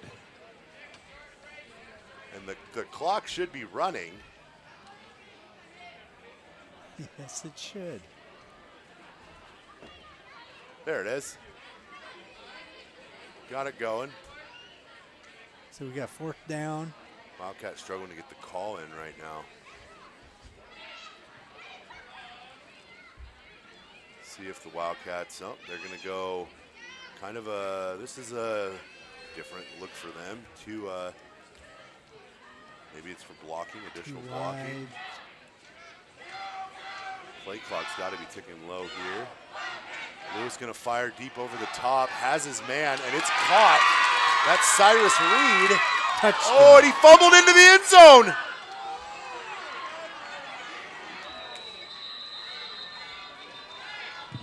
And Fumble in the end zone. Yep. Touchback. we're going to watch the replay here. Cyrus Reed, all the ball has to do is break the plane. Oh, no. He was stripped. Oh, a devastating play here. Ouch. Well, you know what they did? They changed the blocking scheme. Did you see they brought two? They brought two guys in, so they had 3 tight ends blocking. He was open. They completed the pass. It was really beautiful. It's a shame it ended the way it did. That's a heartbreak. And when you have those kinds of plays happening, like you just kind of start to feel like maybe the football gods aren't with you on at the moment. So Cyrus getting talked to by his coach. Is a great route. Is a great catch. Trying to beat his man down the field. And tough break for the Wildcats.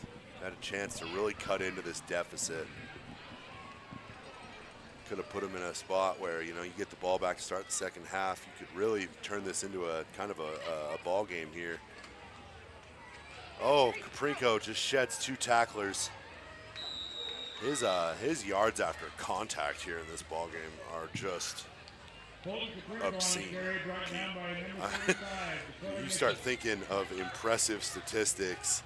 I think they call it yak, and his yak is it's a wild number because he routinely is getting hit behind the line of scrimmage and just ripping off plays. Another inside carry. There's Caprinko. He's getting good blocking. There it is. More contact. Runs through it.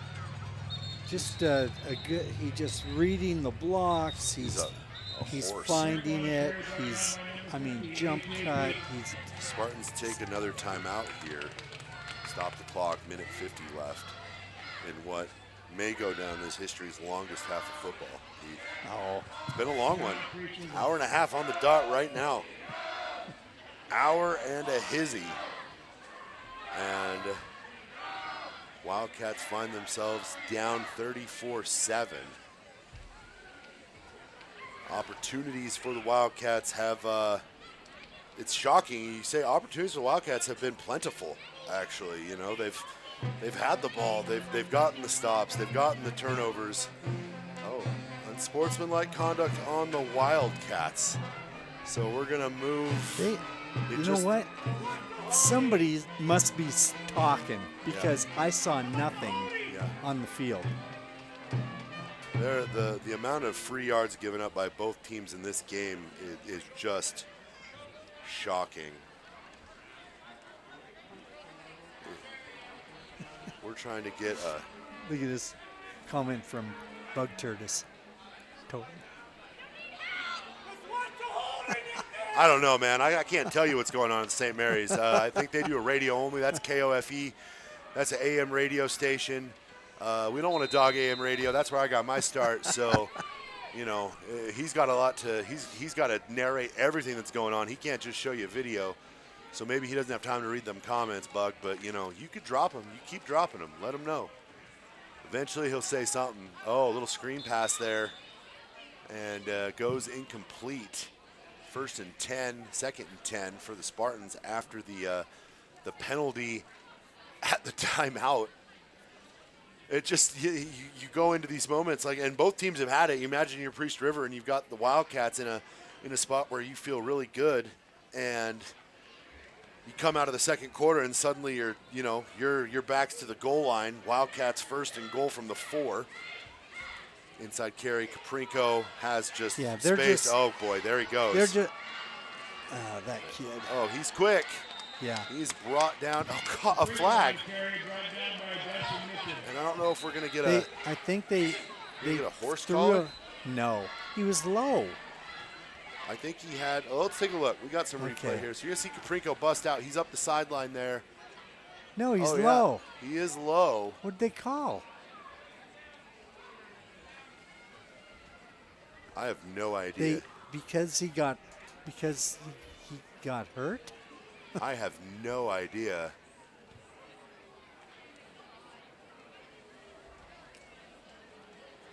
What?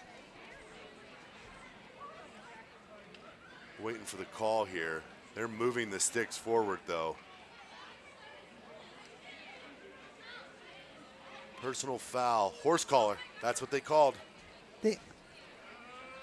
We've got the replay to say that's a bad call. He tackled him. Yeah. He had a hold of his jersey down. And we'll watch it again from where we're at. But this referee is so far out of position to make that call. He's got the jersey. He's got the jersey. That's not a horse This collar. referee's 15 yards behind the play throwing that flag. Yeah, this is a bad call. Unapologetically, anyone who saw that, you know, I bet my man Bug Tortoise, who didn't think that one earlier was a horse collar, probably thinks for sure that one wasn't a horse collar. We've watched it 3 times now. Hey, sometimes these guys feel the need to insert themselves in games a little bit more, and you know, there's not really any real reason to explain it. Both these teams have a long history with one another. I'm sure the mouths have been going. And if the mouths have been going, the referees are tired of it, and so they really only have one way to affect the game. And on that one penalty, was it during the timeout? It was. It was something after the timeout was called, because there was no flag on the play that led to the timeout at a minute 50. But here we are, like 4 minutes. Oh,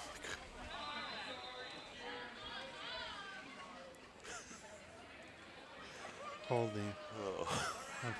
And, you know, both teams at this point just got to be like, come on, just let us play some football. You know, you don't want to reward bad behavior, but maybe go tell the kids, hey, this is what I'm seeing. At this point, like, you're a high school ref, go try to improve what you're watching, because this can't be pleasant. If it's not pleasant to watch for us, it can't be pleasant to officiate.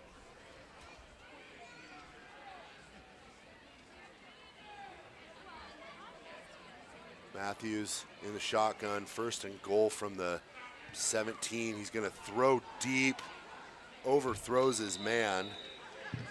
Pass intended for Madden Rediger. If see what we got in the chat here.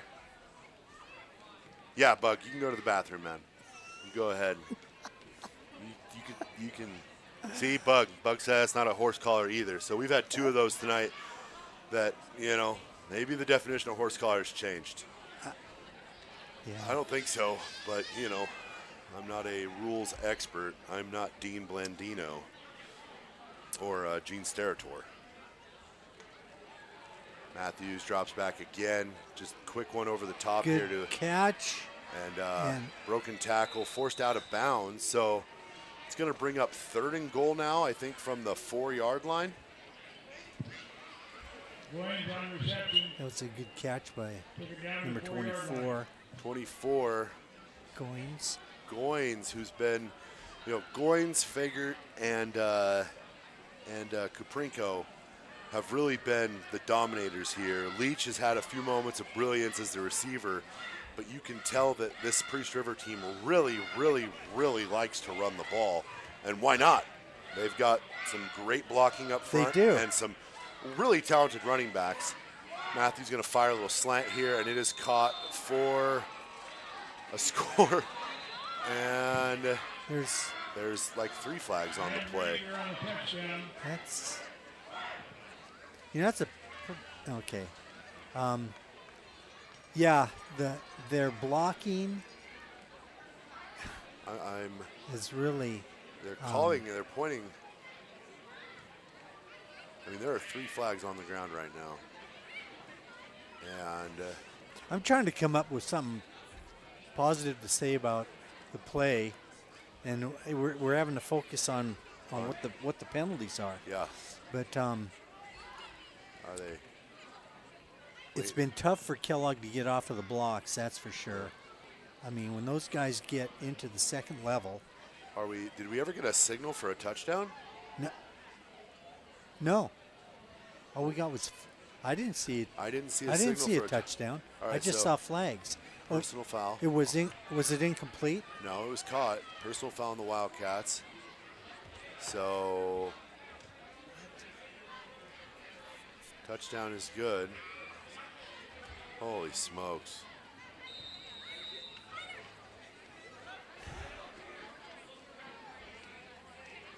And Kaprinko going to get brought down here. That's some good penetration. Yeah, that was great by the Wildcats. Yeah. Let's grab a replay and check that out. We'll go split screen here. Be on the left side of your screen. Wildcats down 40-7 here in the second quarter. Yeah, Wildcats, that jumbo package really hasn't, I mean, at times it's really like one play, it'll get the Wildcats, but for the most part, they've not struggled with it. They've been able to get penetration on it. I think St. Mary's only converted the two-point conversions, but they've tried, 6 of them now? They've scored 6 times. I mean, on their last extra point, it looked like they walked in. Yeah. This one, we stuffed it. Yeah. So, I mean, that's why you got to play So every play, John. Every play. And if a guy's beating you time after time after time, that you got to keep going. And that one play, you're going to make the difference. Yeah. That's what team is, And that's what the Cats are trying to do. So penalty assessed on the kickoff here. The penalty from the personal foul that we saw that we waited forever for the call. Where they scored the touchdown? Yeah, they're assessing it on the kickoff, not on the conversion, which I didn't realize that was an option at the high school level. So if I'm the Wildcats, I'd be squeezing up towards this line here because you have to be expecting another onside kick. We're getting a discussion here between the officials and the coaches. Yeah, just like you were saying, Josh, what is going on out there? Yeah. Tell us what's going on.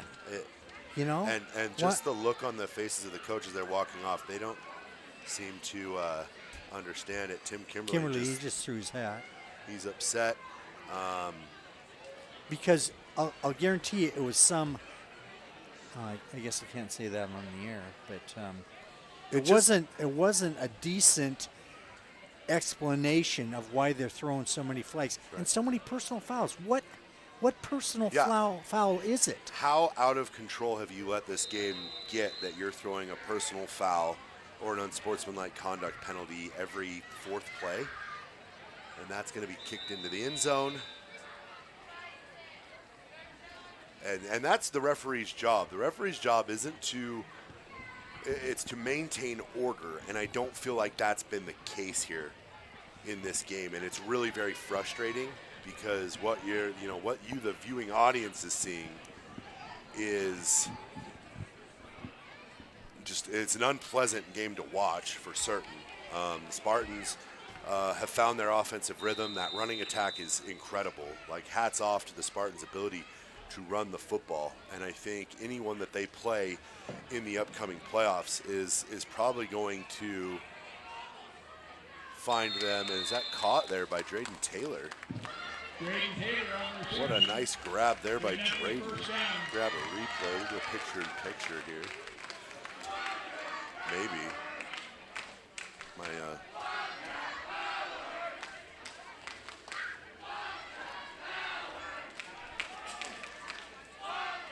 See if we can get a replay there. Yeah, there it is as we run this next play. There's Porter Lewis, and he's going to get picked off. Had Drayden Taylor, and that's 14 for the Spartans. Jacob Best, the backup quarterback, picks it off, and pass was just a little bit late, and he came underneath the pattern and and picked it off. 42 seconds left here in this first half.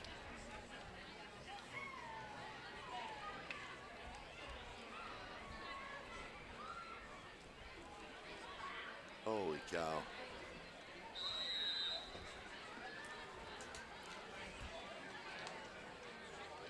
Matthews, little screen pass out to Goins. Goins scrambling to get out of bounds. Wisely gets out, stop the clock.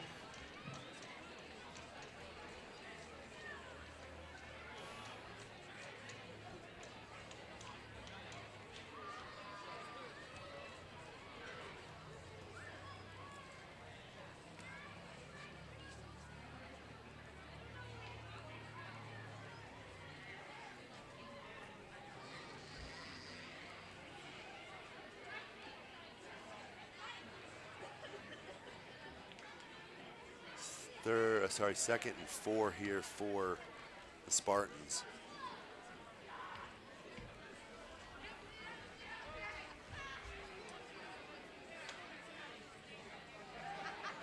Over the middle, caught. That's Goins, who runs in for a touchdown. He just went right up the seam. Yeah, let's grab Nobody a replay touched there. him. Get your replay. Where, yeah, he was in the slot. And yeah, just, you know, Wildcats is a young, inexperienced team.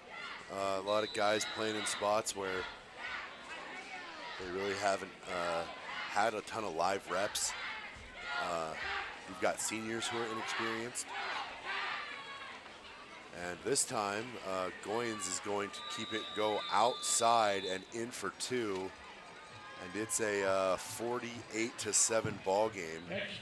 Had some good purple jerseys over there on the tackle, but in the end zone. And so continue. I feel like they continue to hustle.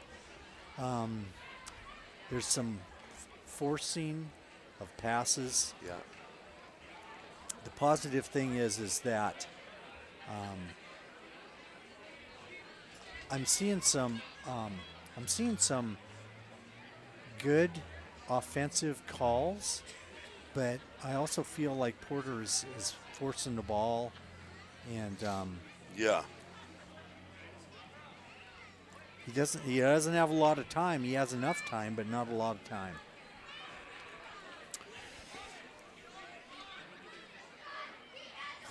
See if Wildcats get much of a return here.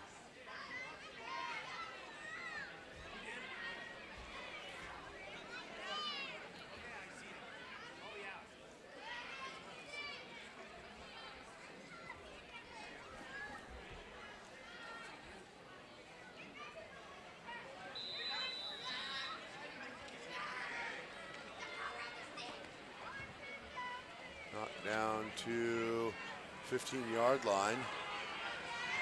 And, oh! AJ Peak, and that was a collision right there. We heard it up here, folks. You're going to see this on the left side of your screen.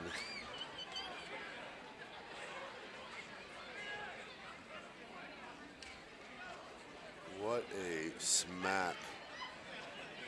He delivered the blow, didn't he? That was brutal. On the Wildcats here, I might take a knee just to get to the half. And intercepted.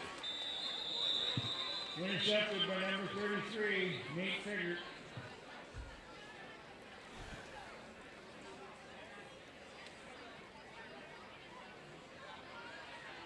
And you know, we're Wildcats Live. We are Wildcat fans, but we're getting to the point where this is uncomfortable to watch for a myriad of reasons. We got another flag on the play too. We don't even know what the flag is yet. But we're gonna start breaching in on the player safety realm of things. Looks like the Wildcats are gonna keep the ball. The penalty must have been on the Spartans. It was a 5-yard penalty of some sort, maybe offsides. We're having some personnel issues here. 16.4 seconds.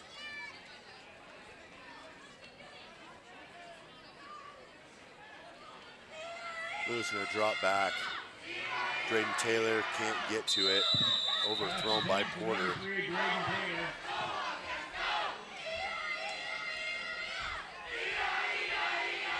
I'm just getting a shot from right here on these Spartan helmets. Look at these. These are snazzy here.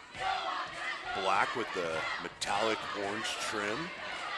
I don't know how we haven't noticed that yet. Those are fresh looking. Shout out Spartan uniform person. Kit man, I guess, if this was soccer. Lewis inside carry to his brother. He's gonna high step over a guy, and that's gonna take us not anywhere because it looks like they're gonna say we got the first down. Yeah, that'll do it for the first half. Wildcats trailing 48-7. We're gonna take a much needed break. We'll see you after the half. Thanks so much for watching. Thank you. Thank you.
Welcome back, ladies and gentlemen. Josh McDonald alongside Pete Miller, Gemma Miller here. Wildcats live at Teeters Field. It's the season finale for the Kellogg Wildcats. After what may go down in history as the longest first half of all time, the Spartans and Wildcats are back on the field to start this second half. Spartans will kick to open the half. And, 36 points scored in the second quarter, Uncle Pete. That's kind of a crazy number. The Denver Broncos recently did 33 in a quarter, so I guess it's not unheard of. But we're giving the Spartans a lot of credit if we're comparing them to the current Denver Broncos. Josh, it'd be it's tough to be up here in the booth and then say, dynamic things about a situation like this. But I really believe that where the win has to come tonight is a conquering of these penalties that the Wildcats are. And we have something's going on. Something has happened. What's with the clock? Clock was, I don't know if they didn't get enough time on their halftime. Well, when we broke and I looked at the clock, it said 9 minutes. And I think the standard halftime is 15. I was kind of surprised. I set my alarm to get back up here. So they got the 9, and then they had the 3. So, not sure. So what I was getting to was, the victory for the Cats tonight has got to come within themselves. Mm-hmm. It's probably not going to come on the scoreboard. No. And believe me, I coached a lot of games where we were not successful on the scoreboard. Sure. Because similar situation to the Cats, undermanned, under speed, under size. Every week we played, we were like that. That was at Highland Christian over in Arlington, Washington. But these coaches have to get through to these guys and just encourage them. And there's not a problem with passion out there. No. That definitely doesn't seem to be the problem. Right, yeah. Right. There's a lot of emotion, and that's why at the end of the first half I said there's a lot going out there that we do not see, do not hear, and do not understand. So. And, any coach who's been around the block has gotten blown out at least, a time or two. It's unpleasant, and sometimes the message is have a little pride. That's the halftime message that I've had that conversation with some JV guys where it's hey, this team might be better than us, but a little bit of pride goes a long way. Have some pride on the rebounding. Have some pride on defense. Those are places where you can win a rep or two here and there. Ryder Kramer with the return. Mm-hmm. It's have a little pride. We got to stop getting penetration, getting hands on a ball carrier behind the line of scrimmage, and not finishing tackles. Josh, I love what you're saying there. But conveyed from the top down, what does pride look like? That's a good point. Right? That's a good point. Is pride isn't arrogance and anger and things like that. Right. Pride is fighting for the guy next to you. Right, 100%. Especially if you're like those linemen, where you're literally like you are associated with one another. You're not a skill player or an individual that's going to get a lot of. There's a pass out in the flat to Taylor. Oh, he's going to make a man miss. Gets by a guy, brought down after a nice game. Good effort. But you're blocking. You're a defense. I think you can consider yourself an entire unit.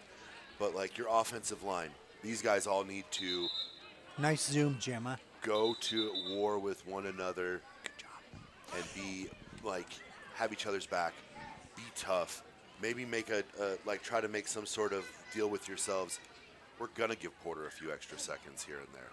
We gotta win, 2 out of the 3 next reps on this line to give us an opportunity to not walk out of this final game of the season with a 41-point loss. We've got an injury on the field. That looks like, looking for a name here, that is Jacob Best, sophomore defensive back. He had the interception earlier. Yeah, he did. So same formation as the last play. They threw us a little swing out here on the near flats. Lewis going to step Stepping up. Fires deep, has a man, overthrows Drayden. I don't know. What do you think, Josh? Do you think our receivers have been getting some We've had separation. Separation. I think Porter's overthrown some guys a bit tonight. I don't know if that arm has him a little out of sorts. I don't know if he's afraid to take shots to it, but he has not been nearly as accurate tonight as we've seen in the past. And I think some of that might have to do with some I mean, he hasn't really had a ton of live reps over the last, couple weeks since that loss to Anaconda. He played the first half, got hurt. He did not practice. He was not the quarterback in Grangeville. I don't know what his practice schedule looked like this week, but I can't imagine he was, you try not to have your quarterback take hits in practice to begin with, but, he's sitting here with these just absolute monsters rushing him. There's one. There's a catch in the flat there. Is that Cyrus Reed on the grab, I think? That's complete to Cyrus Reed. Yeah, Cyrus on the catch, spins for a couple, and going to bring up a second down, it looks like. So these are the kinds of plays that we needed to see. And it also felt like it was like we'd go run, 5 yards, and then we'd throw, punt the ball, next possession, home run shot, home run shot, home run shot. Maybe we pick up a penalty. There's a nice little option there. Lewis going to turn up the field, and I think he got what he needed. He's got a first down. Got the first. So Andrew That's Lewis nice. with some tough running. I mean, it's not, it's somewhat of an option, I don't think it was a quarterback run, but you get you widen the field and get the ball to your guy that's going to get some yards. And I really, good call. It's funny to think how, nice little quick slant there. Quick slants have been the Wildcats' bread and butter a lot this season, and I would like to see a few more of those instead of trying to just beat them over the top, because right now Porter's just not hitting those passes. I don't know if it's a receiver issue or if it's a Porter issue. Oh, you mean length going downfield? Those deep shots. And it could just be that the Wildcats are playing with their third quarterback in the last 4 games. Nice little wide open Drayden over the middle in the slot off a slant. And Wildcats moving the ball well against Priest River on this drive. And from a clock standpoint, this has been easily their most efficient offensive sequence for the Wildcats. I think they're getting him a little bit of time here. Yeah. So there's another handoff to Andrew Lewis. He's going to push right up on his blockers, and he might be tackled just shy of the first. No penalties on the. And that's the other thing. What have we haven't seen a flag yet in this half, which, we're only 3 minutes and 5 seconds into it, but that might be the longest period of time in this game without a flag. So they're going at a little bit quicker pace. Yep. Oh, and there's a little fake there you handoff. go. Porter's going to go up, and there I jinxed it. There's a flag. Bad. Yeah, I think we're going to get a hold there. He was holding him. And that was a nice little play, though. Bug Tortoise, you are funny. Guys, it's only a 6-score game. It's a glass half full. But well, here's one perspective to look at too. When I was coaching, I wanted to get the season extended somehow. I mean, how does that happen? Well, you go to the playoffs. Right. Well, that wasn't available to us. The first year I coached as grass camp. with or the nice second catch. year as defensive coordinator, we did go to a playoff game. But here's my point. This half is the last time, number one, it's senior night. Last time they're together. Right. Last time you have these guys together as a team Sure. until what, maybe a winter weightlifting program maybe or something? I mean, most Or of these spring? guys. Yeah, spring. Yeah. So, yeah, these guys are going to be playing basketball. But Oh, Lewis brought down, and there's a flag. Gavin Griesberg.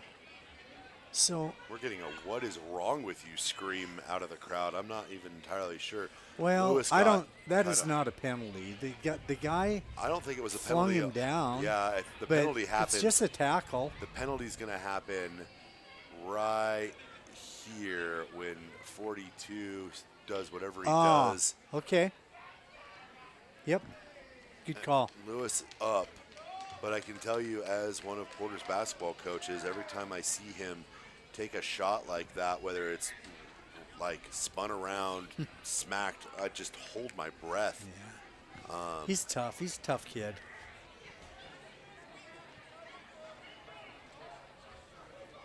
I don't think it was unnecessary roughness. I think it was a No, it I was think unsportsmanlike. yeah, I think Oh, and here, what do we have? Is this a delay game. no unsportsmanlike conduct on the coaching staff? And now Oh, the referee, the line judge is telling him. So we're gonna.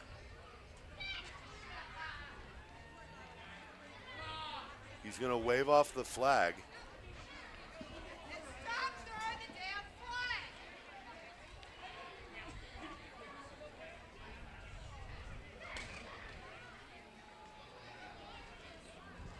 We're getting a little bit of the hot mic here, so we're trying to hear. But the white hat is upset at the coordinators.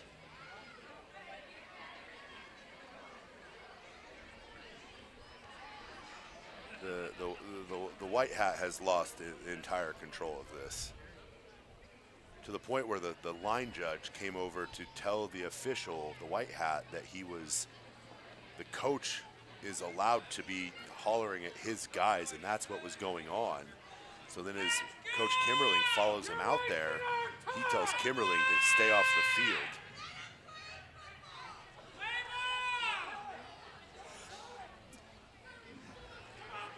Oh my goodness gracious.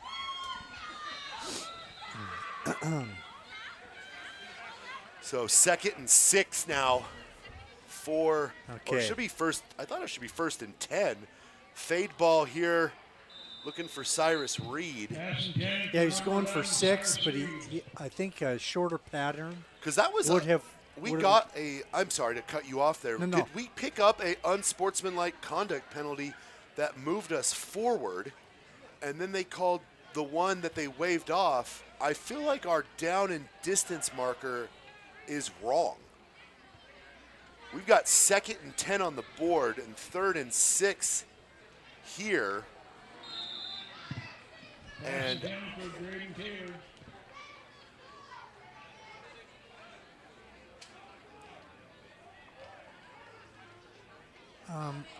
we are all sorts Josh, of I flustered. do not know. I do not know. Because we picked up the first down after the unsportsmanlike conduct penalty after Porter got thrown on the ground and the kid went over the top of him. Then Coach Davidian got one that the flag waved off.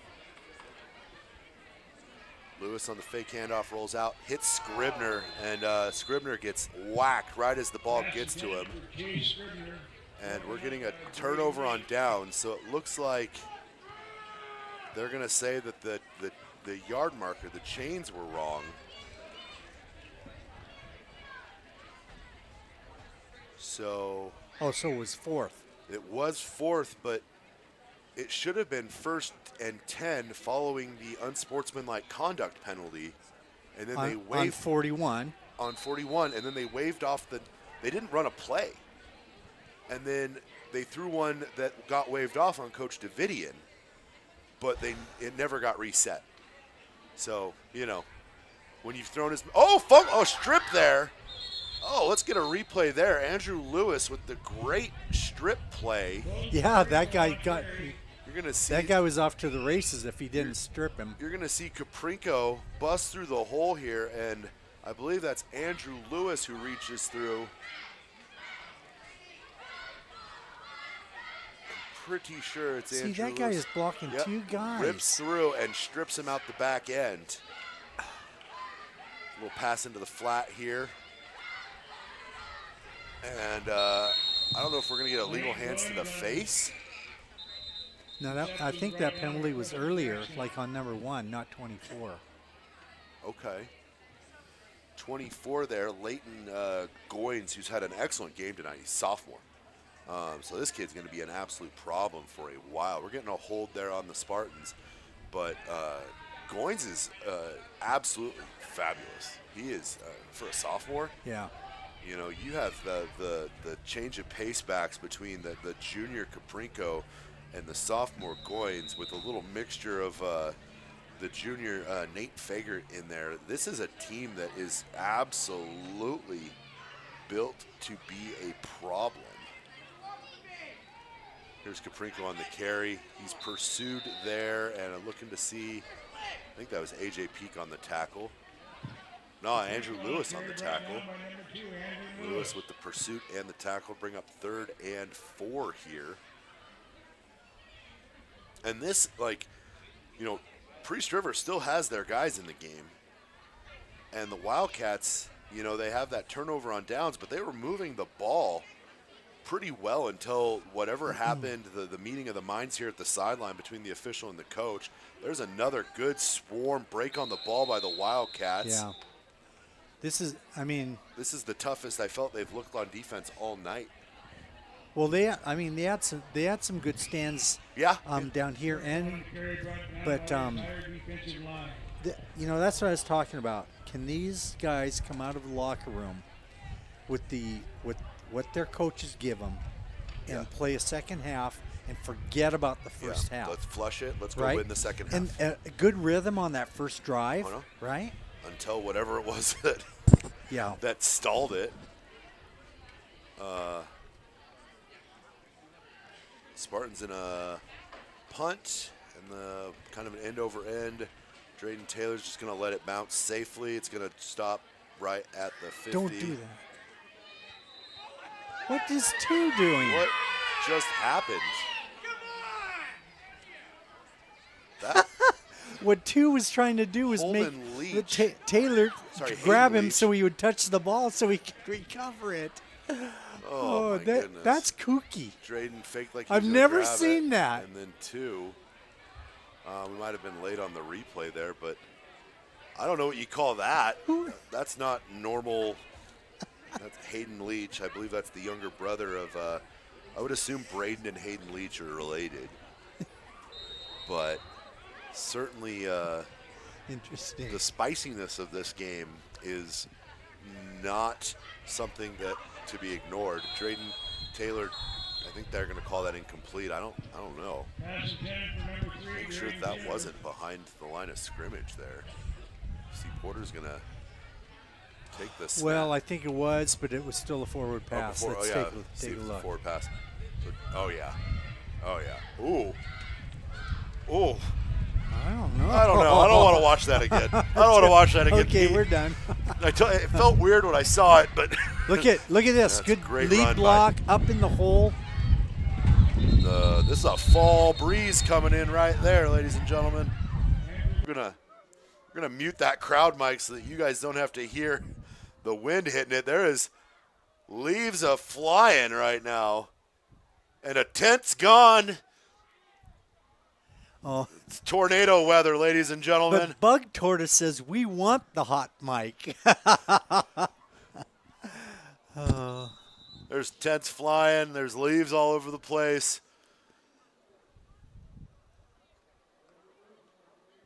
Lewis brought down just shy of the first down.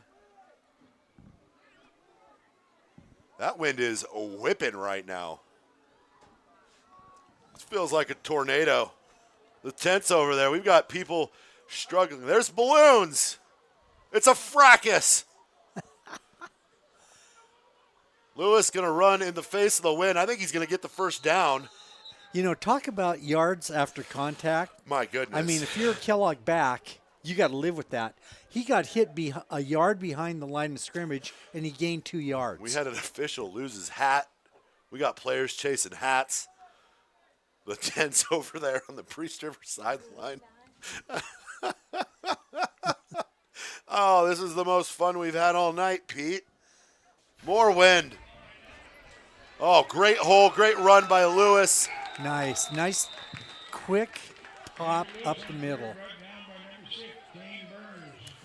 And I tell you, this has been a really pleasant quarter to watch, Pete.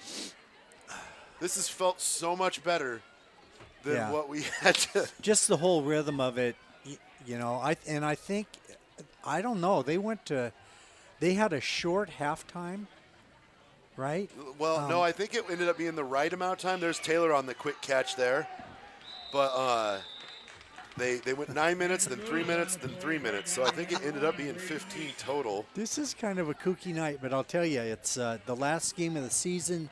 I think this is some good stuff for the Wildcats. And I know you have seniors tonight, but also you have underclassmen.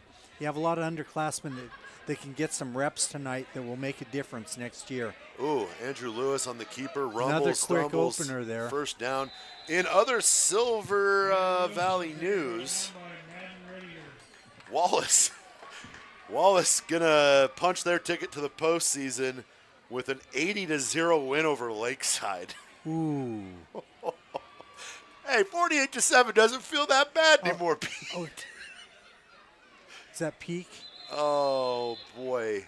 Let's take a look it's there. A little bit sideways in the hole, but he wants to take a hit. Oh, no, it wasn't. They're going to give us a 1-yard loss on the play. We really would like a score. We really need a score here, boys. Loud. Uh-oh, low snap. Drayden Taylor makes a move. Oh, and gets in. That's great pitching catch there. That's a good athleticism and just a nice quick bingo pass. Yeah, that was nice. Let's check it out. Picture in picture for my man Bug. Drayden, I might have hit it a little late, but you get to see Drayden make the move and get into the end zone. Wildcats going to go PAT with Lawrence Hoffbauer. Looks like the snap wasn't very good, but he got the kickoff. My goodness. That's kind of a nice little thing to have. What do we got? Read it out loud. Let's hear it. It's a 5-score game now, Bug. We're hot on your trail. Oh, he's defining that penalty on number 2. Illegal to pull a player into touching a rolling ball on a punt, even though it was just sitting there. But so thank you, It Bug is Torres. illegal. Yeah, it is. Oh. Hey, this is the kind of help we need. You know, usually we have our man Steve Shepard is usually our rules analyst. Yes. Bug Tortoise filling in very nicely. Thank you. It's actually been a lot of fun. Should we thank him? I don't know. We should thank him, I think. You know, I actually don't know if it's a him or a her, to be completely fair. So they have been very active. They've been dedicated watchers, even when it's not been Priest River games. So we always love to have viewers from out of town. We like to provide a service that doesn't cost our viewers anything, that is high quality, good camera work. The commentary is at least entertaining. We admittedly, we know we're Wildcats Live, so we're going to get a little biased. We're not above complimenting the other team, but we're also definitely ardent supporters of the purple and gold. Wildcats, not their year on the gridiron, but, you know, we still have volleyball to look forward to. I think we've got a couple great basketball teams on the horizon. Our wrestling team really is the cream of the crop. Among a lot of teams in North Idaho, we have a stellar wrestling team that just keeps getting bigger. We have like 150 kids in our club wrestling program, which is just insane. Uh-oh. There's, ooh! Ooh! Was that the freshman? Oh, that was Preston Grasscamp on the thump. Yeah. We're just going to catch Well, number one is coming hard. He is doing it. Bing! Boom. Yeah, welcome to the NFL. That was quite the hit there. That was good. That's some good contact. This has been kind of an entertaining third quarter. Wildcats currently winning the third quarter, 7-0. Braden Leach, right? Yeah, Braden Leach, senior, returning the ball. Smacked by senior Preston Grasscamp. I thought it might have been Ryder Kramer, but it was in fact Preston. Sorry, folks, I'm laughing at Bug Tortoise. Bug Tortoise, the gift that keeps on giving. Oh, great blocking there by the Spartans. Well, I tell you what, they really have some good coaching, I think, of really popping off of those blocks. Yeah. They're just, he is just skating. Well, and all three of the backs have done that. Come right off of the block. This Alex Zepeda, since he has come to Priest River, he has really done a good job turning this program around. Priest River is one of those communities that's had a lot of turmoil, whether it be some like financial stuff, different things with their levies, and the schools have really had to. It's not easy for these Priest River teams to field the teams. They have the kids, obviously, but the financial side of it has been a challenge to get them, from concept to reality, and they've just done a great job. And you're seeing it across all sports. I told you earlier, the volleyball team is headed to state. The football team is definitely headed to state. So that's just another feather in the cap when you have two teams in the fall qualifying for state tournaments. But again, those state tournaments, they're not cheap. So the success, you got to have kids willing to come in and work hard, and then the cost of success is more costs. The reward for success is more costs. So shout out to them, though, because it's always nice when we have competitive teams in the North. We've been too long with allowing Grangeville to kind of bully other teams in this league. I know Kellogg had their run for a couple years with the Luna Twins. Grangeville has consistently been kind of the big man on campus. St. Mary's had their year in the sun.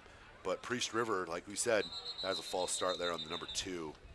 That's Leach. That's Hayden Leach.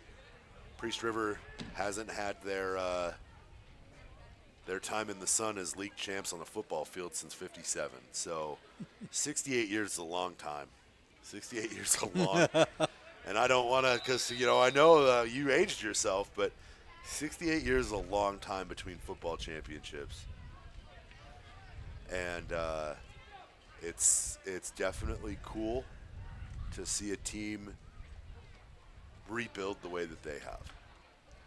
Inside carry, it's Fagert there. Nice big hole. He's going to get tripped up after.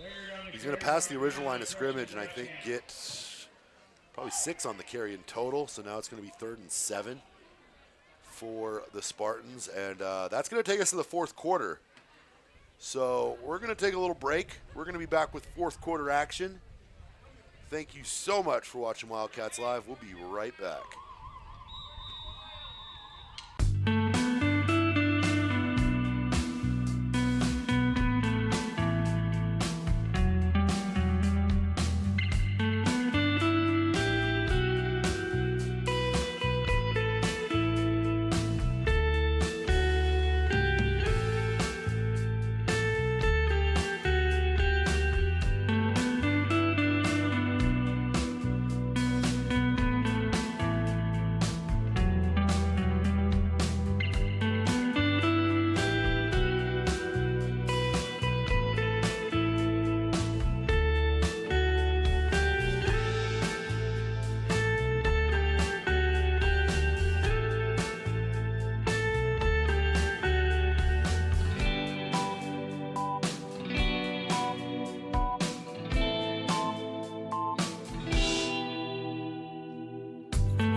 Out of the break, ladies and gentlemen, Josh McDonald here alongside Pete Miller. It's the fourth quarter.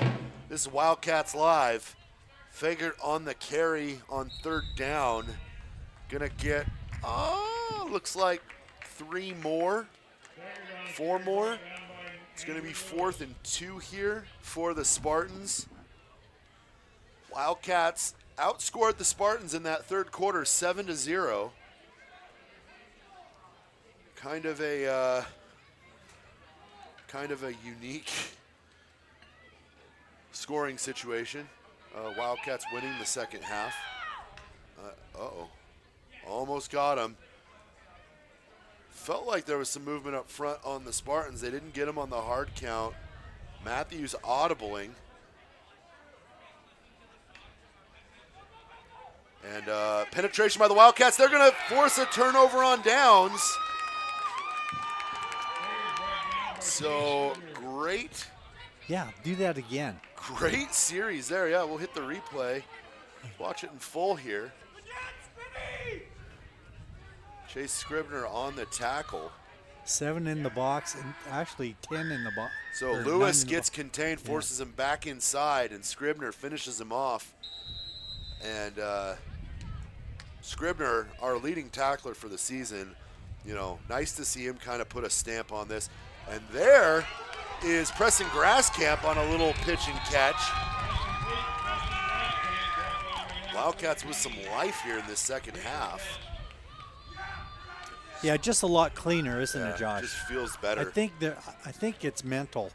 Well, and I mean, what we haven't seen the incessant number of flags. Mental, emotional, I should say. They're playing well. They're blocking, Lewis moving their feet. Lewis gonna step up, fires, and I think that's gonna be incomplete. Got dangerously close, I thought, to stepping across the line of scrimmage there. But I guess it's as long as 1 foot is on the line, it's legal. You can be everything else ahead as long as 1 foot is behind or on the line of scrimmage. 2nd and 10 for the Wildcats. Handoff to Lewis. Lewis had a great batch of running on that last scoring drive, and he's going to get some more tough yards again. Let's take a little peek at that on the replay. Split screen here. Check your left side. Just some hard-nosed running from the senior who... Yeah, that was an interesting defense. I don't know if they were ready. I feel like they were... Well, they're lopsided here. Yeah. You know, they're toward... Ooh. That pitch outside. And apparently we all don't know what a horse collar tackle is, because I felt like that was the first time I saw the hands get remotely close to like what would designate that call for us. And we didn't get a flag, which like I'm not complaining about, but I feel like in the grand scope of how this game has gone, I'm shocked. Color me shocked. 4th and 7 here for the Wildcats. They're going to have to see if there's any magic in the old playbook right now. It's changing the play. Lewis has his man. Fires, steps up and hits Scribner. I don't think Scribner. He's going to get it. He's going to get enough for the first. I didn't think he was going to get it. The way he caught that. Let's see if we get the replay here. That's just a great effort. And also, he steps up through the line and throws across. And so Scribner comes back, then backpedals, and then I was like, oh no, he's not going to get it. And he did. He certainly did. First down, Wildcats, moving the ball real well. Lewis going to fire one, has a man. Great catch there by Drayden Taylor. Taylor's got to be close to 100 yards, if not over, for the game. The Wildcat offense, again, when it's not being jammed up with silly penalties and like momentum stoppers, let these guys just go. Great, overthrow there. I will also say, I was just a mix-up on the patterns. I was also about to say, Porter's been a lot cleaner with his throws. He hasn't been overthrowing guys, but we also haven't seen 3 deep shots in a row. We've been seeing these intermediate passes with a really healthy balance of the run game, which has opened up so much more for this offense. And it's really quite pleasant to see the Wildcats having some success in that. There's a lot of, Porter's only a junior. So this is, in theory, a team he's coming back to a year from now. Is that Lewis on the run? Would like to see Lewis find his way into the end zone. Yeah, a little. If anyone deserves left it. foot plant and head north on that one. Could have got him a few more yards too. Wildcats have held the Spartans scoreless here in the second half, which that's kind of a jarring thing. There's a little handoff up the middle. I think we're going to see such a,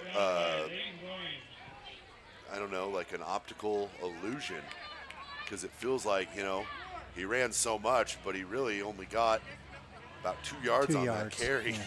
And now we're in I think a third and 5 situation. Porter going to fire one here out to the left, and it is incomplete.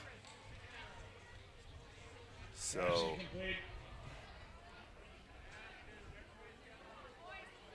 fourth down. Is it fourth down or third down? Third down. Third down for the Wildcats here. Love to see another. Do we have a flag on the play? No? Yes? No? Something is going on. Shh. Something's happening, sir. Oh, they're moving the. Oh, they didn't have the ball spotted right. The referee was there you go. spotted it back at the original line of scrimmage, and not on the down marker. 3rd and 7 here. Porter Lewis drops back, fires, has Drayden. Drayden's going to go up. Can't get it, almost intercepted, and it's going to bring up 4th down. And I think if you're in 4-down territory, I would have liked 3rd down to be a run. If you know you're going to go for it on 4th, why not just let Andrew Lewis rumble for 2 or 3 more? Yeah. Even 2 or 3. Yeah. 2 or 3 changes because they're quick slants, quick outs have been doing quite well. Time slants just ticking off the clock here. Here's the 4th down play. Lewis, oh, what an athletic play. We're going to check that one out as the offense comes onto the field here. You see Lewis, when he takes the snap here, he's going to step up in the pocket, and I think it's Preston Grasscamp just didn't finish his route. Stopped. He was there. Well, it might have been a curl route instead of a. I guess maybe it's a route with an option, but when you're a wide receivers coach, to tell your receivers to never stop moving. At the end of the day, when you see a play like that, you either work back to the ball, or if you see an open space, go fill it.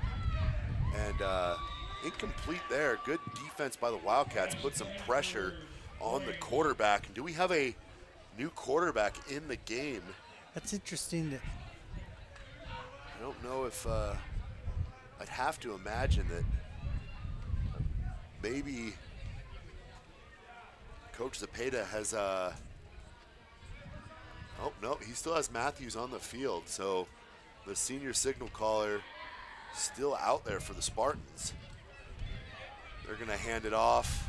Oh, and that's Leach who gets met behind the line of scrimmage. I tell you what, Pete, you think we've had it rough doing the broadcast. You couldn't pay me to be one of those the chain gang. That chain gang probably feels like a legit prison chain gang tonight. That can't have been a fun job. Because I think they just get paid by the game. So rough night. Men in motion for Matthews. He's going to fire that. Oh, Leach incomplete. That was a kind of a cool play. Yeah. Let's watch that on the replay here. They have 3 split. You're going to see Leach go in motion here. Leach is going to go in motion. And they, block. Oh, they come. Oh, okay. And then, he becomes a blocker. That's a cool play. If you're a football coach, that's one you might want to stash in the old playbook there. So 4th down now, 4th and 11 from the 5-yard line or so. Priest about to punt. Drayden Taylor going to catch it at the 35 and brought down at the 34. Caught at the 35, kind of did a little do-si-do there. Ran, I think he probably ran about 11 yards, but only gained 1 yard from where he caught it. So Wildcats have clock ticking, or it was ticking, 2:17 here. Wildcats have 2 minutes to put another score up on the board, which 48-21 would feel a whole lot more respectable than what we had in the first half, I think. Well, they have a good rhythm here. They've been mixing their plays up. Oh, referee taking a time here to make sure subs are getting in the game. Solid move by the ref. Oh, are we getting a... What do we... Oh, we have an injury. Gotcha. Cramp. And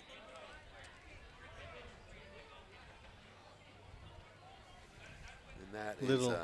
That's AJ Peak with the cramp. Yeah. Little subbing in.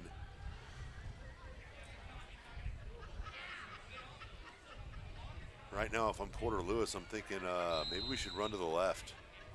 Little. No, we're going to run to the right. With him. Yeah.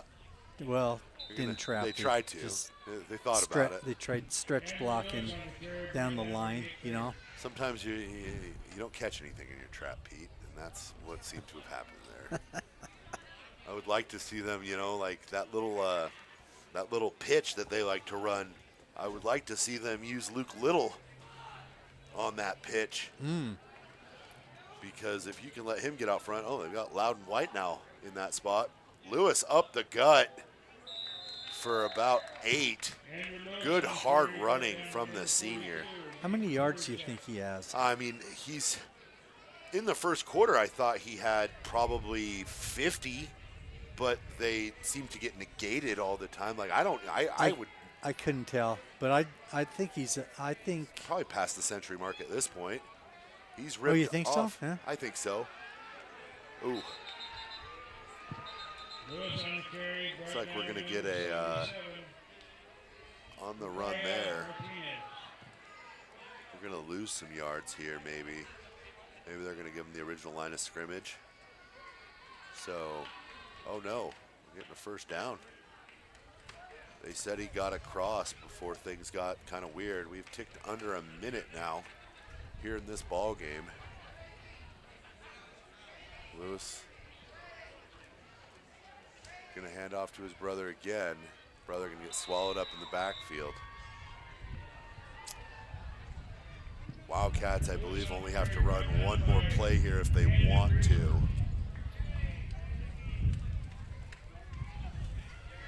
So, looking down the barrel of everything, this will be the final football game for the Kellogg Wildcats. This will be our final fall broadcast of Wildcats Live. Yes.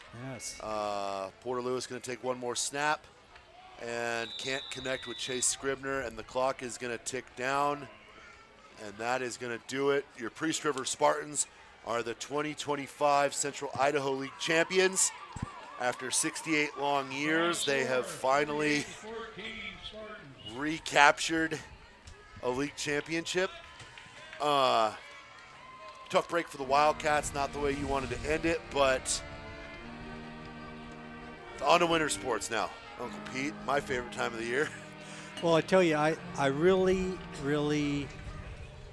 saw a turnaround in the second half. And you might say, well, beat them 7-0. Priest River, no, Priest River they were still playing, and I just think I felt like there was a calmness, a get to business, and let's go out and win the half. And look, but my point that I was trying to get to earlier was, you try to get as many reps, especially with the underclassmen. Right. And it just makes you better. Yeah, 100%. Every rep can make a player better. And so, like you just said, let's go to winter sports. You're right, but these guys have to take the good experiences this year and bring them into next year. Are there going to be any guys going to next level? If I had to guess, I think Andrew Lewis is capable of playing running back at the next level. I think with some proper speed training, with his size and frame. I mean, he's built 5'8" and 185. Well, he has the athleticism to do If it. you can get him down, if you can increase his 40 time, Radley McDonald is definitely planning. He's got some interest from some schools over in Montana. Yes. So those two, I feel like Drayden has potential to could go play a sport at the next level in a couple different sports. He's a very good basketball player. Yeah.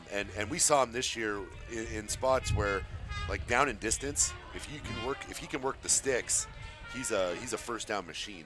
So I would say those three are probably the ones that I would guess from this class.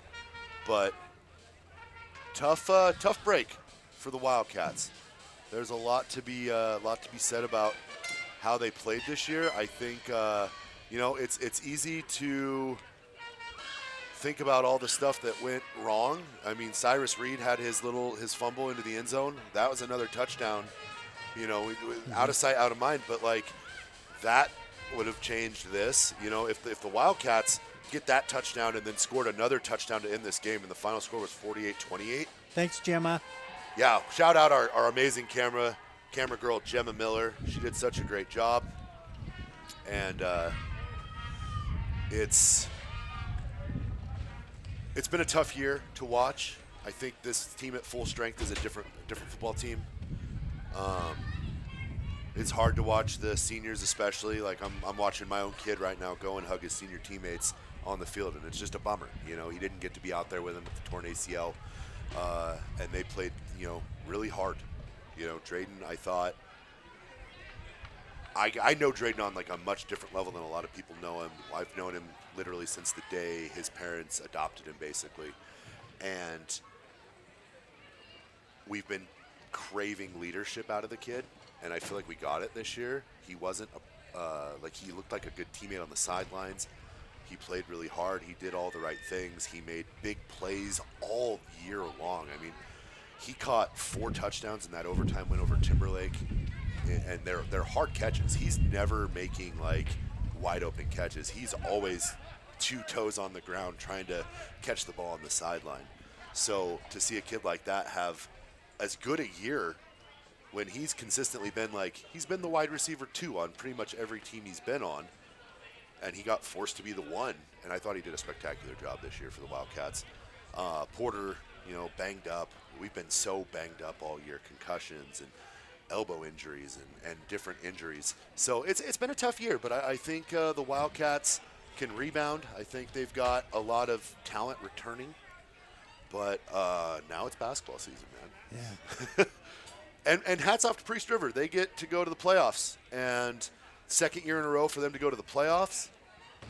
And this year they'll probably get a pretty solid seed, I think. They'll probably be in a spot where they're not going to get fed to like the 1 seed, which seems to always happen when they power rank these things. Yeah. So hopefully they get a solid matchup and they can go in and make some noise, because it's always nice when teams from the north compete at the state level. Yes, it is. And especially in our classification, I think a lot of us are really sick of it.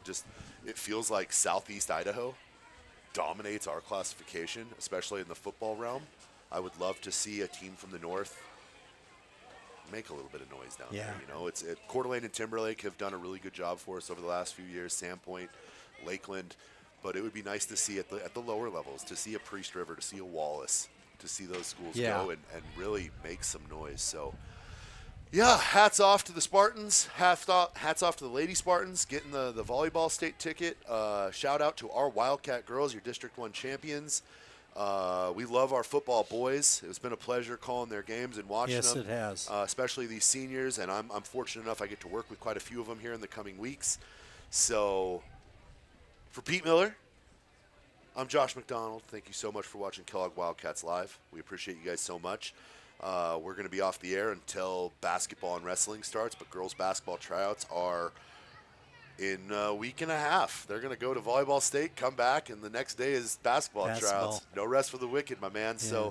So once those basketball games get going, Wildcats Live starts humming during basketball season because we do basketball, we do wrestling, we do all of it.